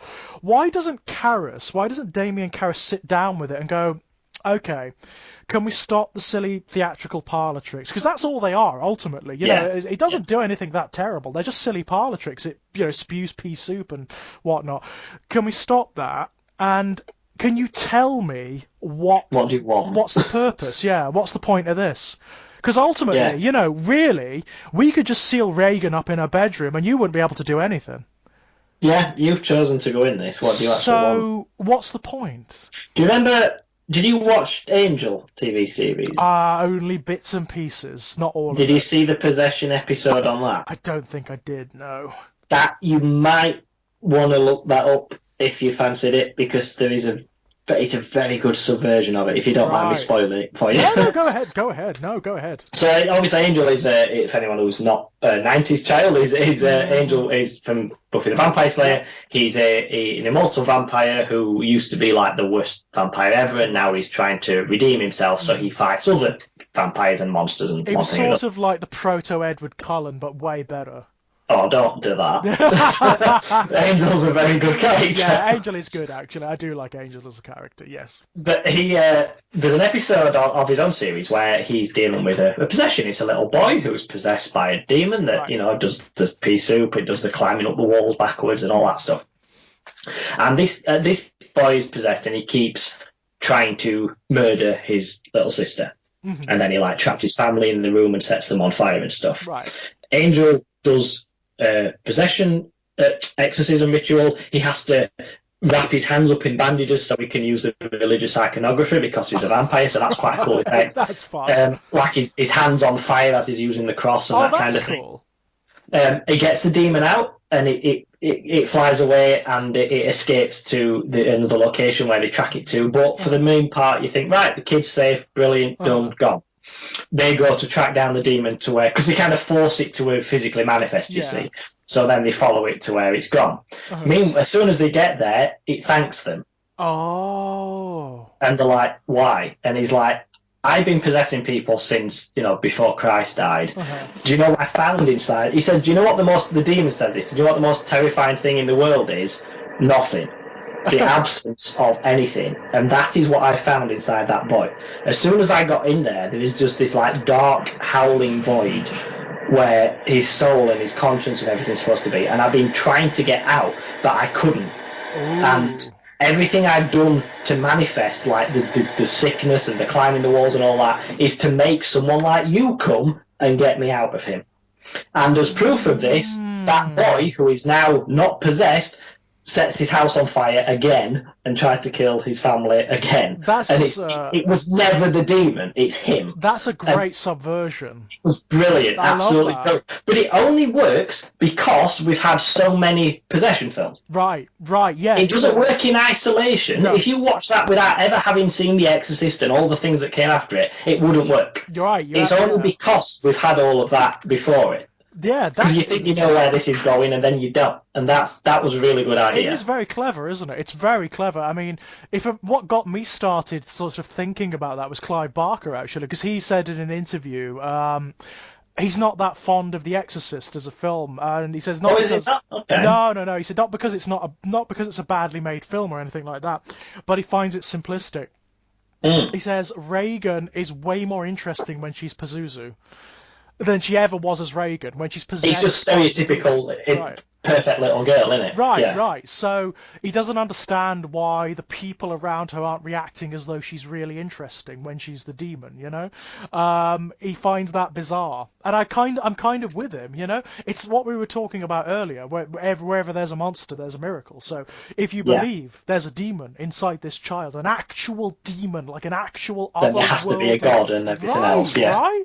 So why are you acting morally towards it, and why aren't you asking it questions?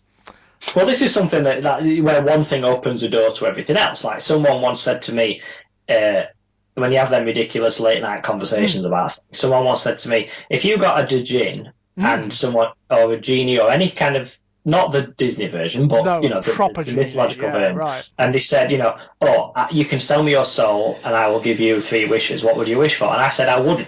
And they said, what do you mean? I said, right, because me as I am now, I don't believe in heaven, hell, anything like that. But if I was suddenly faced with an actual demon, then I now know that all that stuff is real. Right. So if I sell my soul for anything, I know that I'm going to go to hell when I die. So no matter what I wish for, however great my life is, I'm going to have that constant anxiety of that when I die, I'm going to go to hell now, because I now have confirmation that all this is real. So by the very virtue of that, I wouldn't wish for anything. Yeah, it's the Faustian thing, isn't it? It's a Faustian bargain that you're making there. Yeah, absolutely. Because one's real, you know everything else is, so therefore it's not even worth it, is it? No, it's interesting, isn't it? I mean, that's the kind of thing I would love to, I want to be true. That's the kind of thing that I want to encounter. I used to be so into occultism and shit when I was a kid. I tried so much. I've tried so much magic, like ritual magic and whatnot. I've tried to conjure demons. I've tried to bind ghosts and angels. I've tried everything I can find. I've read books by John Dee. I've read like all the great occultists, basically. Yeah. The Golden Dawn. Read all of that. I've got one of Alistair. No, it's not Alistair. I think it's John Dee. I've got one John from Dee, yeah. Could be. I've got a printed book from the 1930s by him. That'd be Aleister Crowley. Aleister Crowley, yeah. John Dee was 17th century. Oh, right, yes. I always get it a long way around. Yeah, Crowley's the Crowley's the sort of postmodern one, I suppose. He just the one who everything was an excuse to get everyone naked, wasn't it? Yeah, I Basically, mean, Crowley's a really interesting one because having read him, I kind of don't believe him. I think he was a bit of a shyster, of course he and was. he was just basically, it was just a power trip. It was just Yeah. about sex and money and power and influence and all of that But kind of thing. so I have a couple of stories from people that Yes, I, of course. but with regards to the opening of the doors one from Mm, you, did he ever explain that? no. No. No, he never Oh, found an explanation for it, but he now. I mean, he doesn't believe that it was supernatural. He's because he is a skeptic. have you ever explained one and have people annoyed at you? Because I've done that. That happens all the time. In fact, what they don't like is you questioning it at all. And But I fixed one. I physically fixed one. this is the problem, though, isn't it?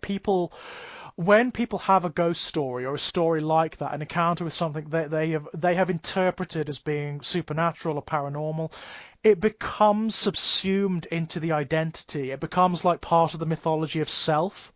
So when you're questioning it, it comes across as a personal attack. It's not. It's not intended to be, No, but I mean, that's how it comes I, across, you know? I had a friend. Well, it wasn't actually my friend; it was an ex's friend, but Mm. who said that she'd lost her mother quite Yeah. young, and she said that when she used to live at home, her mum used to come to bed a little bit later than her because Mm. when she used to get up early to go to university and everything, Yeah. and her mum would come into the room just before she went to bed and like kiss her on the head and then close the door. Yeah. And in her own house now as an adult, after her mum had died, Hmm. like more or less every night, the door would open to her bedroom at some point in the Right. evening, and she used to think while she was in bed, and she used to think that was her mum coming in. Right. I was at her house while she told this story, Right. and I'm an answers person, me. Yeah. You know, I if there's an answer to somewhere, I'm going to tell you it. I can't just leave something. Right. If someone Right. says, "What's 2 + 2?" Who knows? Well, Yeah. it's 4. I'll show you on my phone calculator. Yeah. Yeah. It's 4. So I went up and had a look at this door. One of the hinges was not on right, Right. and it was on in such a way that it was too tight at one end, Hmm. in such a fashion that the metal was pressing right up against the frame of the door, Hmm. in such a way that the expansion and contraction that heat does to metal Right. would kind of push the hinge. Hmm. So at night, when the heating's gone off and the house cools down, it contracts, the hinge tightens, and it pulls the door open. There you go. Yeah. So I loosened that screw, and it never happened It again. never happened again. Right. She was unbelievably annoyed at me. She would have. Yeah. I mean, and in it, I can sort of see why, because what in her mind, what she's doing is kind of holding on to some notion of her mother. Yeah. It's like I'd taken a mother away, which of Right, course I right. haven't. No, no, you haven't at all, at all. But it's taking away that sort of crutch, isn't it? Which is what it is, and it's a harmful crutch as well, where she's holding on to some notion I think of it's her mother's I think presence. it's harmful, but It is I genuinely I was not trying to be a dick No, about no, no, this. no. I just And it was just you're often not, but I've had people have a go at me because not even because I've solved something or because I've disproved something, but because I've questioned something. that's quite common though. When Mm. in the days like in the 1920s, Hmm. just after World War One, when spiritualism had a bit of a Which it resurgence, would have, of course. of Makes a lot course, of sense. there was as many people like Houdini, in fact, who Yeah. used to go around and disprove these shites. Yeah. They would get more negative response Yep. than the pros themselves. Yes. Yeah. So, like, let's say you're in front of a crowd talking to people, saying that you can speak to their dead relatives, and your mom says she's fine, it's happy, and all that. I come in and and show them that you're a fraud. Yep. They're more mad at me than they are at you. It's the shoot the messenger psychology. Yeah, and it's very strong. It's bizarre, very isn't it? But strong. it does happen. Yeah. It's actually a human phenomenon. It's been studied, and it happens in all areas of experience. It happens in all things. It's not just supernatural phenomena. If you come into an area where people are celebrating something or whatever, and you say to them, well, actually, that's not true, or you demonstrate that it's not true, and that maybe they should redirect their energies, they will not do that. They will actually react negatively to you. Yes. It's an actual psychological phenomenon. It's been tested any number of times. There are quite a few studies that demonstrate it, and part of it is that immediate. It's almost like you're taking something away from them. Yeah. So that there's that immediate, almost like childish part of ourselves. But with Yes. regards to ghostly phenomena or something that's been like reinforced over and over and over again, it's because it becomes part of the personality. The story becomes part of who you are. Yeah, And definitely. it's the same phenomena as when you question religious belief. Well, this is something which we had I'm older now. I was like in my early 20s then. Right. I'm mid 30s now, so I'm better at stopping myself with shit like that. And that happened recently, Yeah. for instance. Um, so a couple of years ago, no, not even a couple of years ago. So I don't know, I'm just thinking this is one of these stories. I'm not sure where to start with it because I don't want to go back too far. Yeah. But okay, so when my granddad was alive, one of his ghost stories, Right. which wasn't a ghost story, but one of the things that you could categorize as such, Yeah. was that because my granddad was in the Marines during World War II, he was at Normandy, he was there on the beaches, he did all of that, and he was a medic. He was a combat medic as well as a soldier, and he had a nurse who he used to work with, who was part of their troop, and they would basically sleep whenever they could sleep. Yeah. And she would wake him up, and she would shake him on the shoulder and say, "Reg, you need to get up, someone needs you." And then he would go and do whatever he needed to do if that was a point where he was asleep. Right. And that was the case for however many years they were together in that troop. It just became a thing. She would wake him up and do that. Years later, after the war, my granddad worked in the steelworks, but he was the medic there as well, because it was a case of, you're used to situations where someone might randomly get their arm blown off, so right. you'd be useful in the 1950s steelworks, you know? Yes, yeah.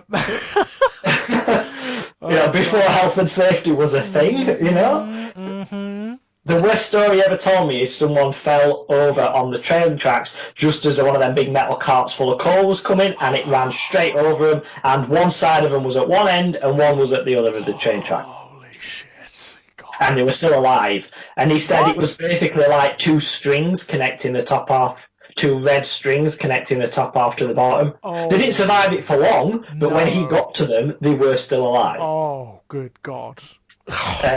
So one of them strings will have been like the central nervous system cord or something, you know, just keeping that spark of life alive for a few minutes. Jesus. That's just horrific when I think about that. God almighty. That was his job after the war for years. And he says there was obviously frequently accidents there. One day he was again, he used to work the night shift, so he was asleep, and someone had an accident somewhere, and he felt the shake on his shoulder and saying, "Reg, you've got to get up, someone needs you." That woman did not work there. Oh. Nor was she dead. Oh, right, okay. He hadn't seen her since the war. But that was the only thing he had of like a ghost story, but it wasn't a ghost story. It was but this is, and I will come back to this. Will loop round to what I was saying a minute ago about being more aware of these things. There's a point to this introduction. This is a genuine psychological phenomenon. Darren Brown wrote an article about it, which I found fascinating. I cannot remember the name of the fucking phenomenon, but basically it's a thing where your brain is not ever fully switched off, even when you're asleep. Yeah. Of course it's not, because you're still breathing, you're still getting temperature, you're still, and you still hear things, which is why, have you ever had that thing where you're in a dream and you can hear alarm going off in your dream? So, if your brain, whilst you're asleep, your brain is on autopilot and still stopping you from dying, right? If you hear or smell something which your brain thinks that's a problem, it can wake you up. So you smell smoke, or you hear someone banging at the door downstairs, or in my granddad's case, you hear a massive crash somewhere in the distance. Your brain will try and wake you up, and sometimes it will just bolt you awake. Sometimes it will furiously search your subconscious to find something to make you get up. And people Right. have reported hearing a dog bark or balloons popping, or some people, quite an interesting one, is people have heard the kids shouting and like, Mum, Mum, get up. Yeah. The kids have long since grown up and moved out of the house, but they've heard, a child waking up. Or in the granddad's case, it was this nurse shaking him and saying, Reg, you got to get up, because without fail, that always would get him up. Of course, yeah. So it was So that is what his brain picked out to get him up in that instance. It was like an associative memory with waking up. Yeah, that makes a lot of sense. And that's a real thing. Now, Granddad did not believe in ghosts, so he knew it was something like that. Yeah. That was the only thing he had that was akin to a ghost story, but I still really like that. There's one he told me of a friend, and that's on my list to get to in a minute, but that was his ghost story. Now, that's very cool. recently, my partner, Charlie, her grandmother, her husband died last year. Yeah. Someone tried to break into her house a couple of weeks ago. Right. She was asleep, and she was woken up by the sound of her husband shouting her name.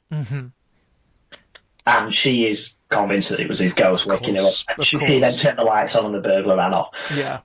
It's not. It was that thing which I've just described, because when he was alive, her husband was severely disabled. Right. And quite frequently, he would have to call her for help because he was stuck somewhere, or he'd fallen over, or, So him calling her name was very much ingrained in her as a call to action.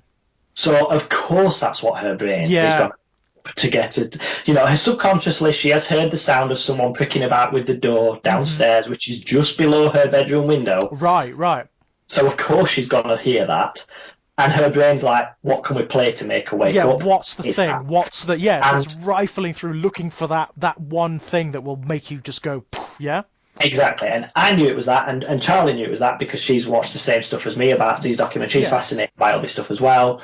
But we both decided we're not going to explain that. We're just going to, let her have that. Yeah, just absolutely. let her have that. It's fine, But things like that, I think, account for a lot of what people think are ghostly encounters. I think you're absolutely right. I mean, there is this absolute overlap between sleep phenomena and ghostly encounters. So. Like sleep paralysis is a huge one for ghostly encounters. So a lot of people suffer with this. Most people suffer with it once or twice in their lives. It's that point where your brain's kind of halfway between awake and asleep. Exactly. Weird chemicals are flowing about at that point. Your perception's kind of halfway between real and not. And yeah, most people, they see things like, they will see like black shapes around the bed. They will see something squatting on their chest, because what happens is you wake up but you don't wake up, so you're consciously awake but your body hasn't come round yet, so you can't move. Very often breathing is quite difficult. So then you visualize a reason for the breathing being difficult, and it's something sat on your chest. It's something sat on your chest. It's the same as when you see a hat rack in the corner of your eye, and your brain changes it into the form of a spectre or something. This is exactly. Yeah, it's the same thing. This is exactly that, and it can be really frightening. I had it. A lot of people are suffering with it now because of the current situation. I'll bet they are. The anxiety is causing it. I had it a few weeks ago, and it fucking shit me up.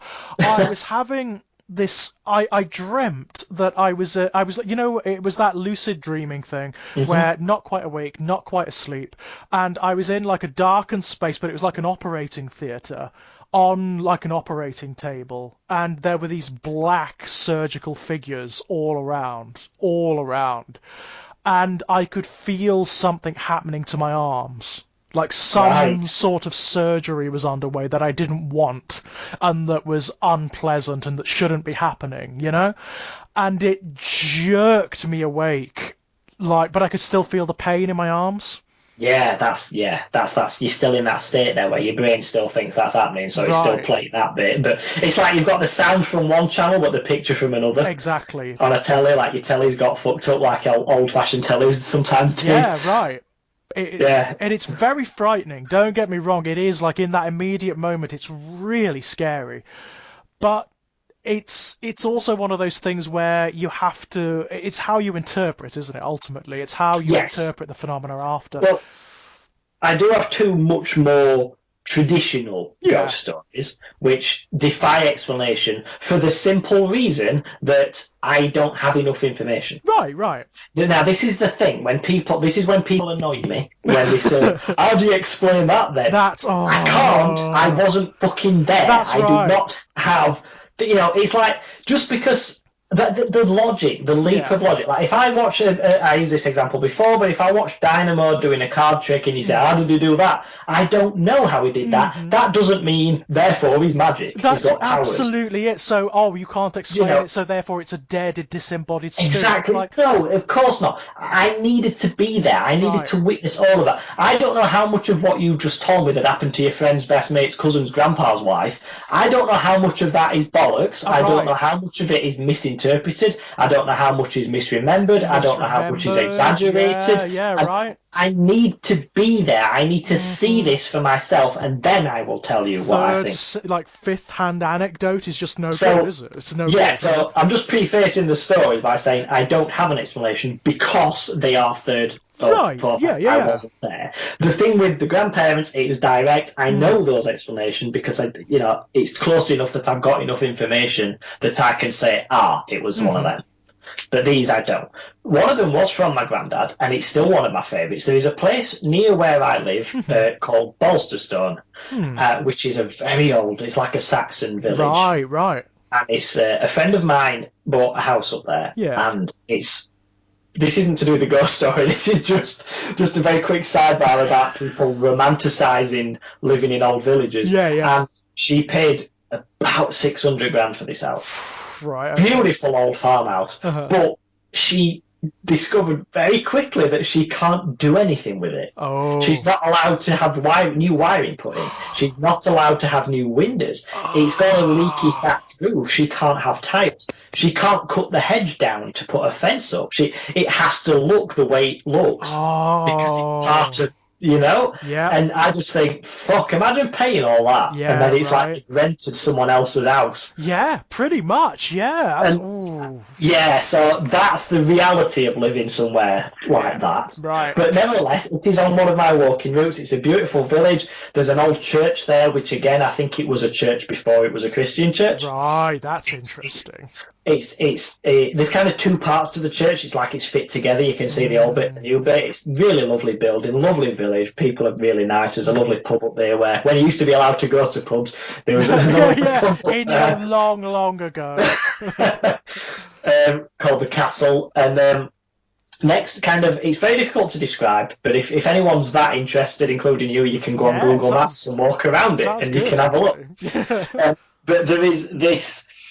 There's kind of like you come out of the pub, and then there's a bunch of houses dotted around. They're all very kind of hickledy-pickledy because it was way before houses had planned in lines the way that they are now. So they're kind of all over the place. And there is a path opposite the pub that takes you between two buildings and then down through the fields. Right. And you go through a succession of fields that are separated by those.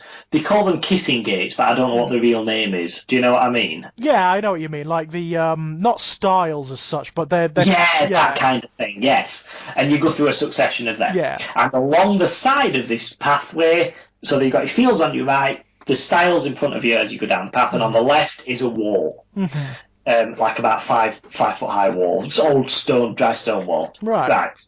There is a story that I don't know. What do you think is the best way to tell the story? To tell the supposed origin of the ghost, or what people see? Go for what people see first, because I think that's really interesting. That's more traditional to do it that way. Yeah. So what people have claimed to see, and it's one of them, it's always like your mother's cousin's mate who's down the pub, it's one of them. But it's been going on for quite a long time. Yeah, the fact that it's near on like a pub route, kind of, maybe. It's better than that. It's people leaving that pub. Right. So, again, there are complexities building up here, aren't there? The reliability of the narrators is immediately... Right. But nevertheless, because that pub's been there for like 900 years, Yeah, it's like older than the USA, yeah? So it is, by far, yeah. By a significant margin, yeah? So the story is that people come out of that pub and they see someone following them in the corner of their eye. Oh, I like that. And then they keep walking and it becomes clearer and clearer. But every time you turn around, there's someone not there. Until Ooh. you get to the first sty, Yeah. in sty, whatever, Yeah. whatever that is. And then it's a full-on manifestation of a woman in like a white flowing dress, Uh-huh. screaming and crying. And then, so obviously you set off fucking running You down the just field, go and she nuts, yeah. follows you screaming and wailing the entire way until you Ooh. get to the third sty, and then she disappears. I love it. Oh, it sends a shiver up my spine. I love it. This is what I meant when I say it's a traditional It's one. Now, brilliant. the origin of that dates back to the Middle Ages, Uh-huh. and this again, how much whether or not this is a true story that became they've added ghosts to Yeah. it, or whether all of it is bollocks, I don't know, because this genuinely is, this place was there in the Middle Ages, the pub was there, so that theoretically it was a woman who was approached in. I think she was a serving girl, and some gentleman at night was like, trying it on with her, and she rejected him, and he followed her home, chased her through the fields, raped her, and then beat her to death. Right.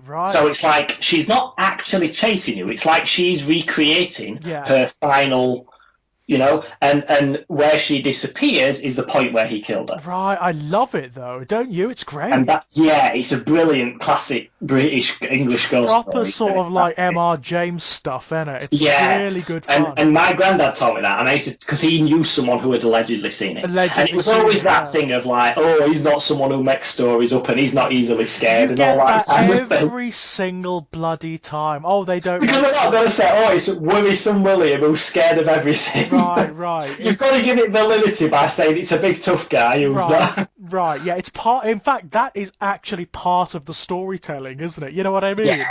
It's like you're giving a bit of reliability to the narrator. Yeah. You're not going to say it's that old drunkard who always makes shit up. Yeah, the one who's always making shit up. Yeah.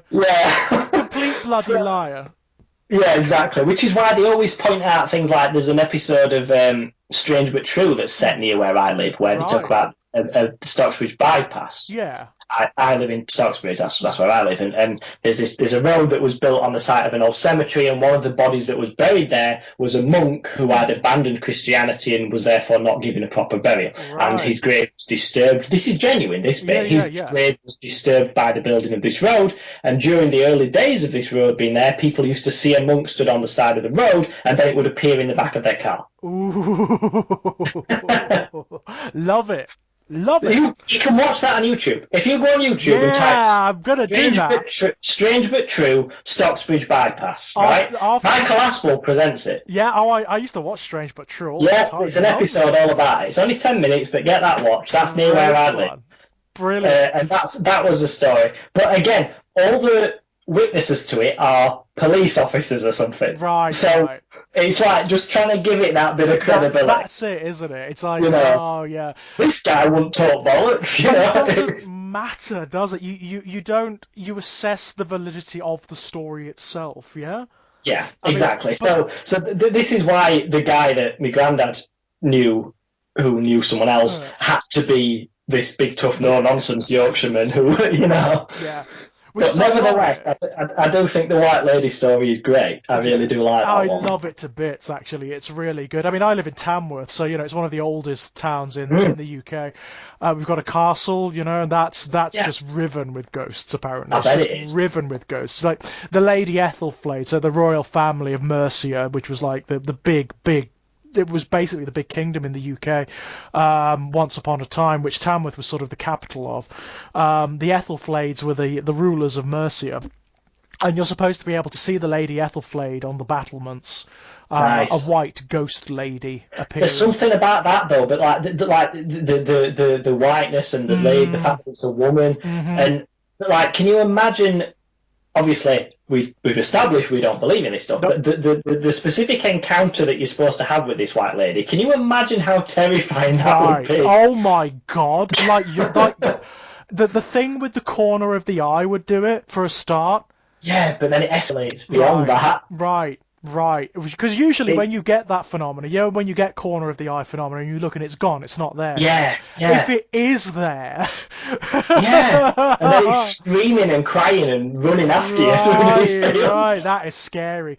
I mean, just up the road from me, you've got the Watling Street as well, which is like an old Roman road. Yeah, it's one of the Yes, yeah, we've got a oldest. few of them. Yeah, it's one of the oldest Roman roads in the UK apparently. And on certain, like, it's supposed to be like around summer, so like around June time, you're supposed to be able to see at certain times of the year a Roman legion marching down there. Wow, But that's impressive. it's cool, isn't it? But because the road was so much lower, you could only see them from the hips up. Okay, How that's cool! It's kind of interesting. cool, isn't it? It's kind of fun. It's kind of, Yeah. it's silly and fun. I like that stuff. I do like That's that the stuff. kind of thing people put in an attempt to give it a bit more credibility, isn't Oh it? God, yeah, absolutely. And of course, with regards to like the castle, it's a big tourist trap. I So bet of it is, yeah. course it's going to be bloody haunted, isn't it? Of course they're going to talk about the ghosts of this and that and Now, this is that's an interesting point because the other friend of a friend ghost story I've heard mm, is, which I wanted to bring up, is very different mm. because it doesn't have.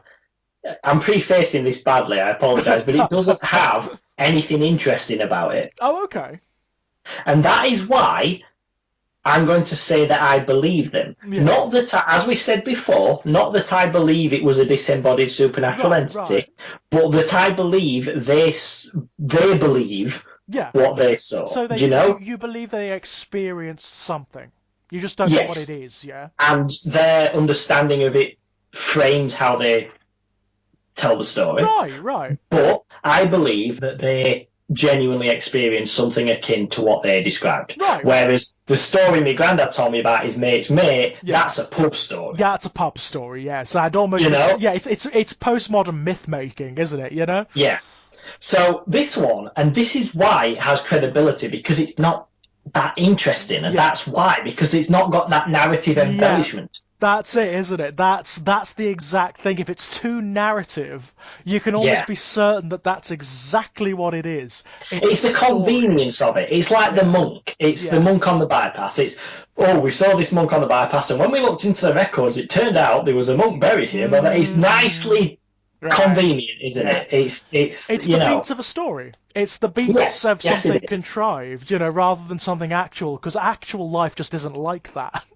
No, it doesn't work that way at all. It's like when people are late they're late for work on films, and they ask them why, and they've got a nice clear-cut excuse. Yeah, right. But in real life, the reason you're late is because this happened, then that, then this meant that happened, and then this meant you missed that train. Right. And then, It's messy and it's chaotic and it's arrhythmic and it doesn't have clear-cut explanations. Yeah, it's absolutely true. It's absolutely true. This is kind of like that. There's a complete. It's not a satisfying story. This one. Right. This is why it's more believable. You see. Yeah. So it was only genuinely someone I worked with. It was their sister. So it's quite a close. It's not friend of a friend of a friend or anything like that. It's not like 7 shades removed. Exactly. Yeah. So they were living in a house that they lived in for. She'd lived in it for quite a long time. So it's not just moved into a new house. It's not a really old house or anything like that. And she described it that she went upstairs to her bedroom one day, and the way she described it, when you go through her bedroom door, along the left of you immediately is a wall with a built-in wardrobe in it. So that entire wall on your left, and then the bedroom is on the right. So that opens up, and on your right, you've got the bed, and then either side of it, 2 bedside cabinets. Right, got you. Okay, so, and then the window, the far wall with the window is facing you. Yep. So if you go in, you've got the window there facing you, wardrobe's on the left-hand wall, and the bedroom opens up on the right. Okay, got you. So she walked in to the bedroom to get something from the far end of the walk-in wardrobe. As soon as she walked in, at the corner of her eye, on the right, she could see someone stood next to the right-hand bedside cabinet.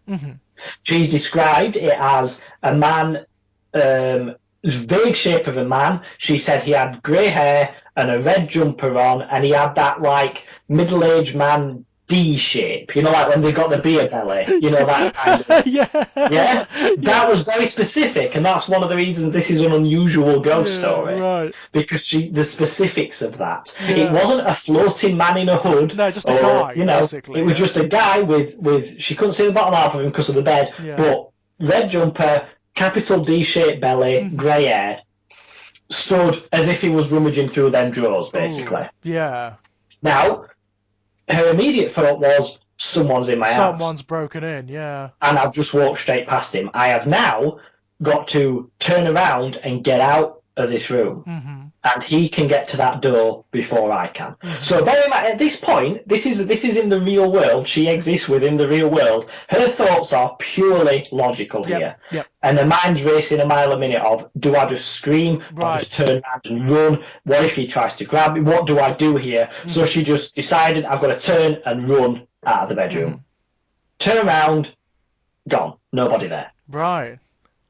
No way he could have got out of that house before she did.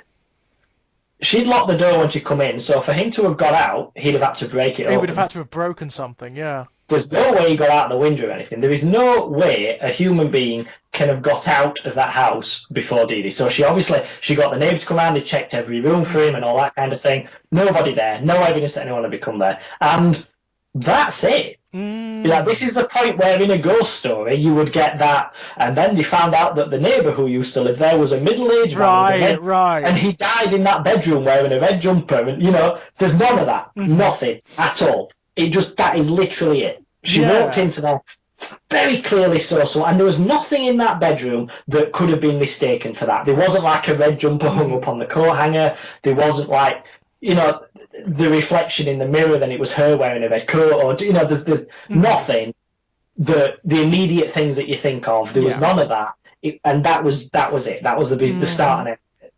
So do you see what I mean? How it's not an interesting ghost story. It doesn't have a narrative to it. But it's it kind just of is, isn't it? Because of its banality, there is something interesting about it. Yeah, and now I think it will have been one of those weird things where you get like a distorted reflection. Yeah. Have you ever had that where you're not seeing a reflection of something directly opposite? There's something that's reflected off that, which is reflected off that, which is reflected off that, which is reflected off this, like a zigzag, and then your eye picks up on that. So 7 houses down the street, there's a guy stood in the bedroom wearing a red jumper. Right. And do you know what I mean? That kind of thing. I know exactly what you mean. I mean, that's exactly what I thought. Well, maybe it's a matter of distorted perception. Exactly. So sound does that as well. And people don't realise this, but sound bounces off shit like that as well. Which is how you can say, I heard a baby crying and there's no baby now. No, but 7 doors down there is, and that can, Exactly. I mean, audio phenomena is physics another it's fascinating. If you get into thing. light phenomena and sound phenomena, it's fascinating. You don't need God and ghosts. It's fascinating. Actually, I mean, there is a theory floating around at the moment. I wish I could remember what it's called. There's an audio psychologist, British audio psychologist, who studies the effects of sound on human psychology, on human states of mind, right? Right. And he did a really long study, where he visited every purportedly most haunted site in the UK, and he took numerous audio readings, like on every level, on levels of perception human hearing can't consciously hear, but which still has sort of like a physiological effect. And what he found was, in every area where there are consistent reports of phenomena, where there are sightings, where there are feelings, there is this low-level sound that human beings can't consciously perceive, but they do perceive it, whether they know it or not. And this sound has a remarkably interesting quality. In human beings, it induces uncanny sensations of dread and paranoia. What causes the sound? Lots of things can cause it. It's one of those things that can be caused by things like just strange acoustics in buildings. It can be subterranean phenomena. So if there's like an underground river, for example, that can cause it. And in particular frequencies, it can even induce hallucinations. Okay. So there is a very clear, for me, at least theory, if not explanation, there. Okay. I think it's very, very cool. I wish I could remember what his name was, because it's a really good study. Yeah, it's really because interesting to read, the way that you it's funny. It's like a dual thing. That the way you think about something can affect how you feel. Hmm. I have anxiety, so I know Yeah, that.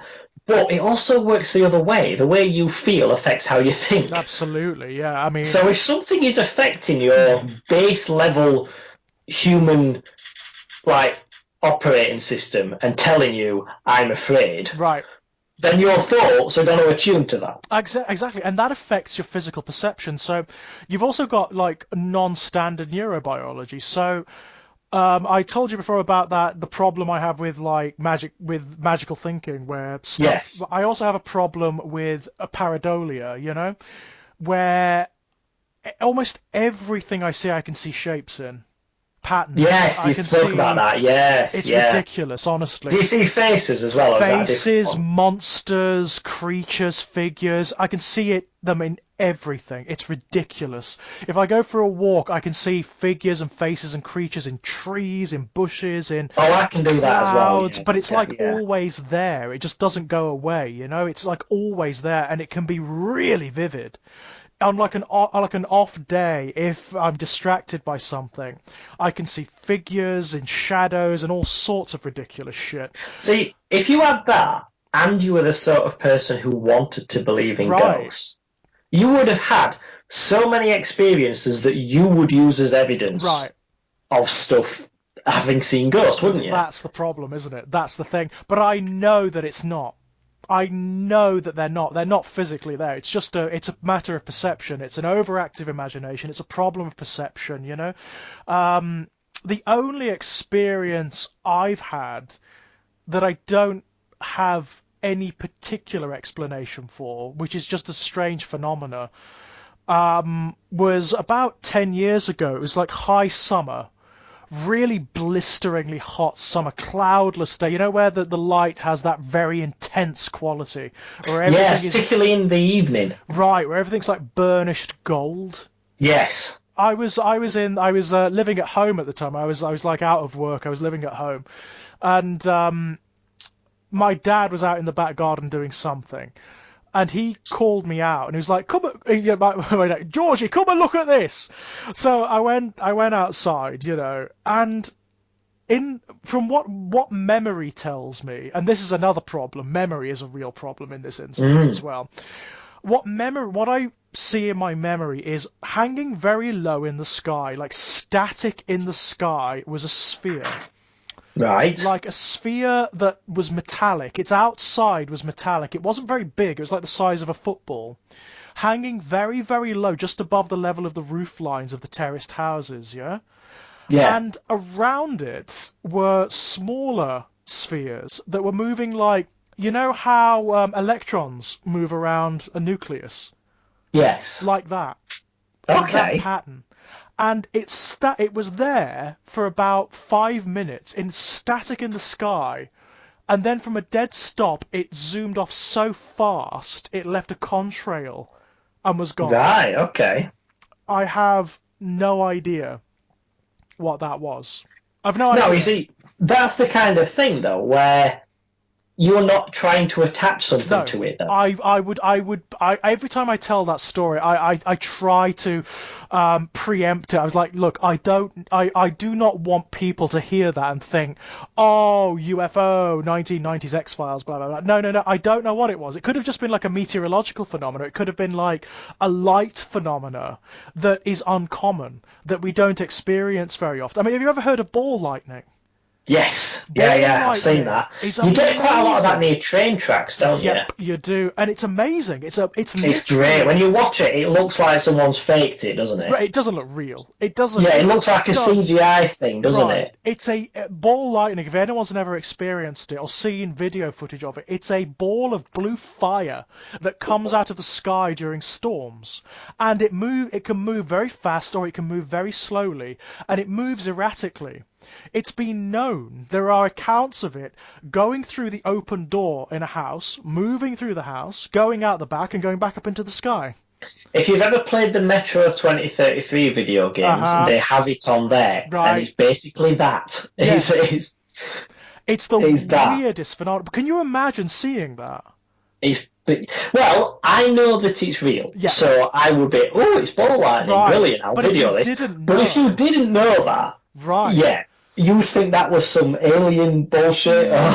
And that's exactly the same thing here. I don't know what that was, what that thing in the sky Yeah, there was. probably is some weird, obscure scientific phenomenon that you've just not heard of. Exactly. Yeah, Exactly. yeah. I'm very glad that my dad saw it as well, because he's a kind of a simple guy, you know. He's very no nonsense. He's very sort of working class. He's not really hairy fairy like I am, and he just sort of like, you know, he was just interested. He was intrigued. Yeah, But again, you also have the problem of memory. Memory yeah. is a real piece of bullshit when you Well, actually. was it as clearly metallic as you now think This of is it? it. This is the thing. I don't know. Because you can't tell, can you? Because No. memory is embellished, it's distorted, it changes down time. This is the problem with memory. I mean, if you read the studies about memory, memory is absolute bullshit. It's such a bad medium. I have an example of this. It's not a ghost thing, if Yeah. you don't mind, but No, it's no, go ahead. just an example of exactly what you're saying with how bullshit memory Yeah, is, right. Like, I have, this is going to sound bizarre, but I have a strange thing with my memory in that because as a child, I absolutely loved action figures Yeah, and things right. like that, right? That was my thing. And ones that meant a lot to me, I can remember where I got them. You know, like I can Yeah. remember I was in that shop, it Yep. was at that kind of thing. And I have one of the action figures I remember getting was a figure of Magneto from the X-Men. Ah, One of my favourite characters, and I have this very vivid memory of coming out of this shop holding that toy right. in my hands, and I always thought of it. This is again, this is not an interesting story. It's just an example of how memory is bollocks. Right, right. Because I always remembered. I remember holding this toy coming out of this shop, and I have a very vivid memory of what the area outside that shop looks like. Right. Now, I remember in my head, I used. This was just in that period when you're on your school holidays between Christmas and New Year, and I used some of the money I got at Christmas to buy that toy. I'd got some other X-Men toys at Christmas, but I hadn't got Magneto, so when we went into town, I looked for him, and there he was. Right. So in my head, we were in Sheffield City Centre, and I remember a few of the other shops we went in that day, and I remember being overjoyed that I'd found this toy of the Magneto when I had the money to buy him. So it was kind of a big triumph moment, you know. Yeah, right. You don't appreciate that now because you can find anything you want on eBay. Right. When you're a kid, back then, the joy of finding that character that you so desperately want. Right, it was a prize, yeah? Yeah. So, and I remember very vividly some of the other shops we went to and stuff, and in my head, it was Sheffield City Centre, and this area. Sheffield City Centre has changed a hell of a lot in the last 30 years. We're talking, this is about 20, I'd have been about 8 years old, so it would have been about 28 years ago. So it no longer resembles that. So the fact that I can't remember whereabouts that was doesn't surprise me, because the town centre's changed so much anyway. Yeah. Just before Christmas just gone, I was in Barnsley where I went to college, and I haven't been there for quite some time. And I was just wandering around the shops, seeing what's still there, what isn't, all that kind of thing. Just a bit of a nostalgia trip, you know. Yeah. And I came out of a shop there and realised this is the exact shop I came out of where I got that toy, because it's not a toy shop anymore, it's something else now. But what I am looking at as I exit this shop, it was like if you took a snapshot from my memory of that holding that toy, and you could overlay it perfectly with what I am now seeing. And I suddenly realised it was Barnsley that we came to. Right. But all those other shops that we went in that memory weren't in Barnsley, they were Sheffield shops. Right, so it so what my memory has and edited. Exactly, what my memory has somehow done is taken a random trip to Sheffield that I remembered going on with my mum and dad, and somehow placed this memory of getting that action figure into that memory, as if it's the same one. And as studies demonstrate time and time again, that's what happens. That's what memory does. But if your memory can do that over something so inconsequential as getting an action figure when you were a kid, how unreliable is it when it comes to something big, like witnessing a crime or something? Well, as studies demonstrate, pretty damn unreliable. And that's the thing. And as I said, I know that's a trivial example, but it just illustrates how I have spent so many years Hmm.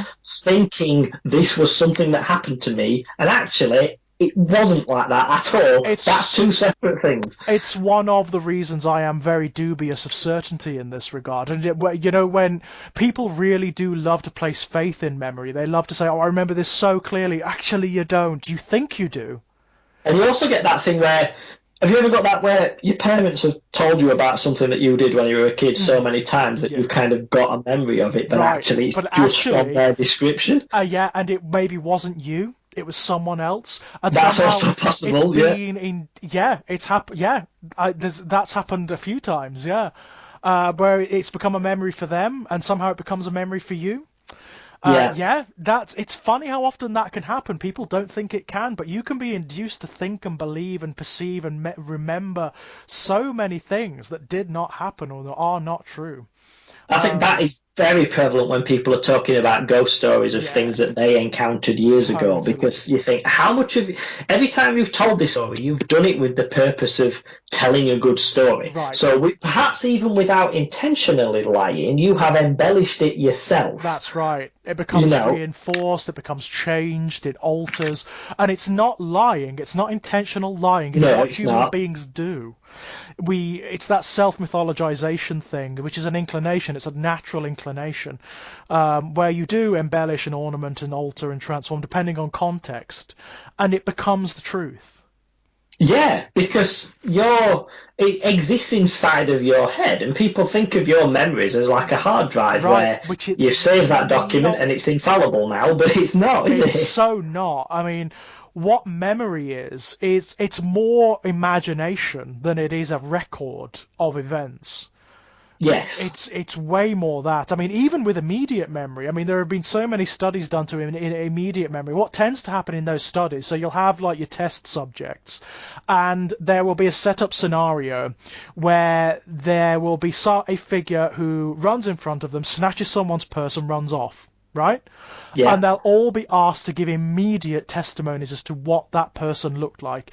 And in every study that's ever been done, universally, everyone gives very different accounts of what that person looked like, depending That's on. interesting, isn't it? Because it so quickly can go Right, wrong then. right, yeah. So eyewitness testimony is absolutely redundant.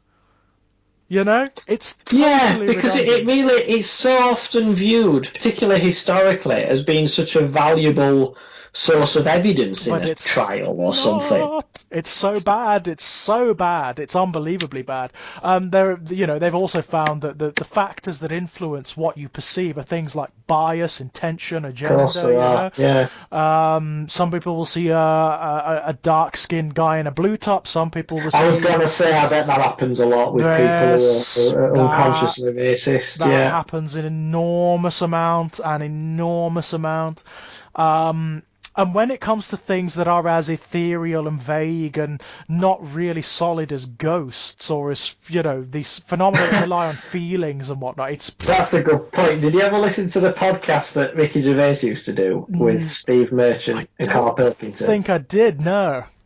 There was a question. Are you aware of Carl Oh, Pilkington? yeah, yeah, I'm very Yeah. aware of Carl There was a Pilkington, question yeah. he asked once that is actually a valid question. Right, right. Why do you never get black ghosts? You know what? That is not a bad question. There's one in one of Adam Neville's books. There's a boy, there's a They're little boy who was a burn victim who was a black right, right, ghost. But okay. but I remember that specifically because it's so rare. Because it's so rare, yeah. So culturally, because they express something culturally, if you exist in like a culture that is dominated by, say, white Anglo-Saxon, then Yeah. that's what the ghosts reflect, yeah? I And imagine it's if also you, that they also seem to stop at a certain point, don't they? yeah, With the exception of things like the guy in the red jumper that I described, right, it's right, always like they're at least from turn of the 19th yeah, 20th century, aren't they? yeah. You never see a ghost running past in an 80s shell suit. No, no, actually, that's a fair point. You don't. And you also don't. I mean, another problem, I mean, one of the big problems I have is Why are we not surrounded by the ghosts of dinosaurs and things and like all the Caveman. life that's existed on the Earth? Why are they not like swarming all around? Like, what about like when the sea Well, levels were even if you just different? limit it to humans, because if Right. you argue that, I mean, we spoke at the start of this about consciousness, and if Yes. Yeah. animals don't have that, so not in the same way. Well, it's debatable, isn't it? It's a difficult one. It's a difficult There's one. no animals sat wondering about if ghosts exist. No, Do there you know what I probably mean? aren't. There probably aren't. No. So in that respect, they don't have consciousness in the way humans do. So even if you limit it to humans, though, why aren't there billions of them? Right, right. Aren't there just ghosts all over the place? They're all speaking like different versions of the languages and the colloquialisms that were around at the time of their living. And why is it you can't take a medium from like, say, present day England, take them to Dracula's castles, to Vlad Tepes's castle, and get them to speak phonetically, Well, you'd ancient. have to. Well, yeah, that's the other thing. Why do they always speak English? Yeah, Perfect right, English. right. That's the big test for me. Take I them. always find with demons in films, why do they speak Latin? I mean, if Why? demons are actually fallen angels, which is the mythology, Yep, they have existed since before mankind did. right. So why did they wait until about a few Yeah, hundred yeah. years AD until Latin was invented and Right. decided that's the one, That's that's the the language one. we're going to speak Yeah, in? I'm gonna talk Latin or I'm gonna speak Syrian Aramaic. I mean, it's like why? What did they use for the billions of years before that? Right, right. Yeah, doesn't make any sense. There's a lot No. of the minute you start applying critical pressure, it falls apart. It just Well, that's where absolutely faith falls comes in, apart. isn't it? Yeah. Because faith, it either expects blind devotion and Mm. just it kind of encourages that by saying, like a wishy-washy way of, God moves in mysterious Yeah. ways, or it enforces it Yeah. through, it's wrong to ask those It's questions. wrong to ask those You will be questions. punished Right. for asking those questions. You will, Yes. you know, at one time the church used to physically do that, punishing the self, Yeah. whereas now they just threaten it as in it will happen after you Yes, die. that's exactly it. Yeah, it's become abstracted, hasn't it? It's become abstracted. Yeah. But yeah, I think Lex, unless do you have any sort of like closing thoughts on this phenomena? My next actual book, whenever that comes out, it was Right. supposed to be this year, but God only knows, Aha. is all around ghosts. It's about a guy who can see ghosts in Victorian London and investigate stuff around that. So that is, I'm really looking forward to that coming Mhm. out, and I'll ask you before if you would review it for me when Yeah, he does. absolutely. I will Um, definitely give that a go, Miter. that incorporates a lot of the various things we've spoke about Hmm. today. But I cannot give you anything resembling a release date now. It Of was supposed to course, be yeah. out by now, Right, but right. everything's been pushed back. So it's there's not even an estimate because Yeah, I don't know. right. But it'll be out at some point. But that's We as much just, as I yeah, can. right. I mean, I'm sort of in the same boat. I mean, my the second half of Born in Blood was supposed to be out by now, but Right? who knows? Yeah. Who It's just. knows? It'll be this year. It'll definitely be Oh, this okay. year. So that's good. I That's just good. don't know when. I'm not Yeah. It's sure. very strange time, isn't It's it? bizarre times, as you all know, ladies and gents. But by the way, this is just the first part. Yeah, I mean, we're going to come back and talk about. Well, I thought we were going to go into. I mean, we've covered some pop Yeah. culture, but I think we can go more into the history of ghosts in pop culture, Yeah, and like and there's a lot media more. and stuff, I think that'd be fun as well. I mean, I noticed that you had things like you were talking about Monsters in My Pocket and Ghostbusters and Yeah, stuff. I'd love to go into that, like ghosts yeah, in, yeah, you know. the very first film versions of them, Right, yeah, right. there's Love so to much go to into go that. into. Love Yeah, to, but no, that I mean, I think for now we've delved deep, man. we We've have, gone yeah. pretty deep into metaphysics and psychology and personal account. It's been great And fun. while everyone's stuck at home, please do have a look on Google Maps and have a walk around Yeah, Bolsterstone and see if you can find the route that I was describing with the White Lady, because right. And if you it's see worth having a something look weird, on Google Maps. now actually there's a story there, Lex. Oh, I'm sure people have seen lots of weird There's a stuff on that. story there, definitely. If you could sort of like take a traditional ghost story and then sort of transplant it into Google Maps, that's kind of weird. I like that. Yeah, I'm That's sure you could fun, do isn't that. it? It's fun, Yeah. Especially given the weird way Google Maps moves. When you're doing sort of like the when you're doing the satellite view and you're down in the Yeah, it kind area. of blurs a little bit, doesn't it? And then you skip forwards a bit. That's It's kind almost like of lucid dreaming, isn't it? that's kind of scary in and of itself, isn't it? Like a spectre that moves in steps as Yeah, you're. it's there and then it's 20 feet ahead. Yeah. Oh, that's scary. That's weird. I like that. Do you think that if you've got that would be a ghost story though, wouldn't it? Because like if your image is Mm. captured, this thing that thousands of people are viewing long after you died. Well, actually, that is one of the only areas we didn't touch upon, electronic ghosts. Yeah, Because those exist now. We've yeah. got There's people on there on the Right. internet. Yeah, We've got dead exactly. people's YouTube pages. We've got dead people's video game accounts. We've got their Facebook accounts. There are even But now. that's a thing which you could go deep into this. But have you heard Oh, that Japanese thing about the three deaths? what's that? What's the? So you die once physically, Yep.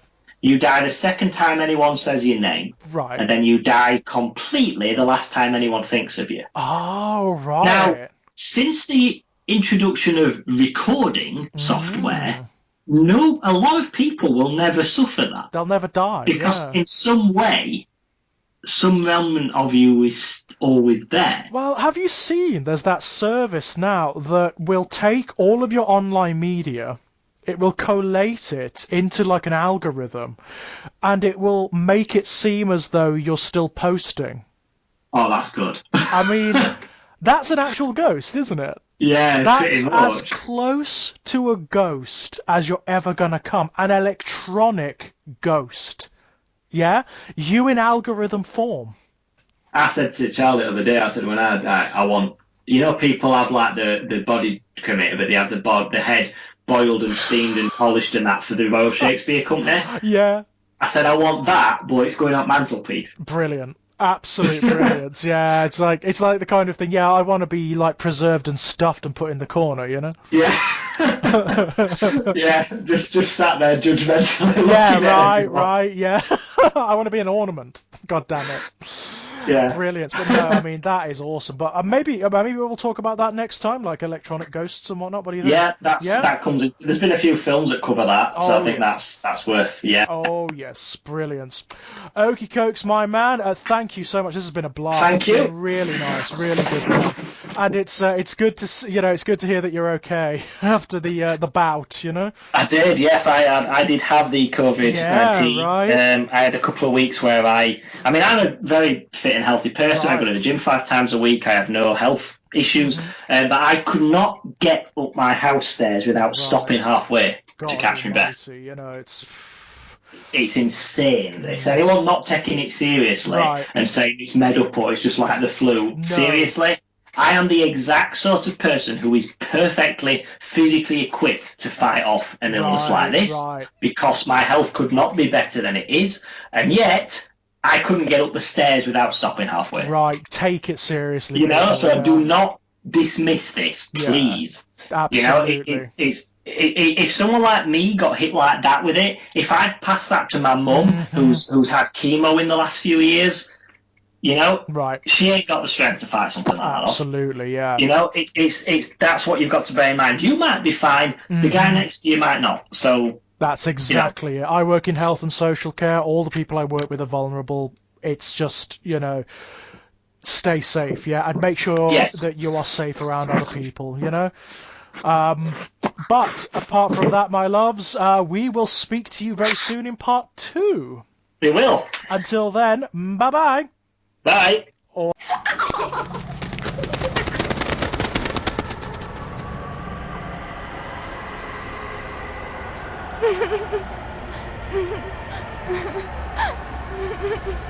ha.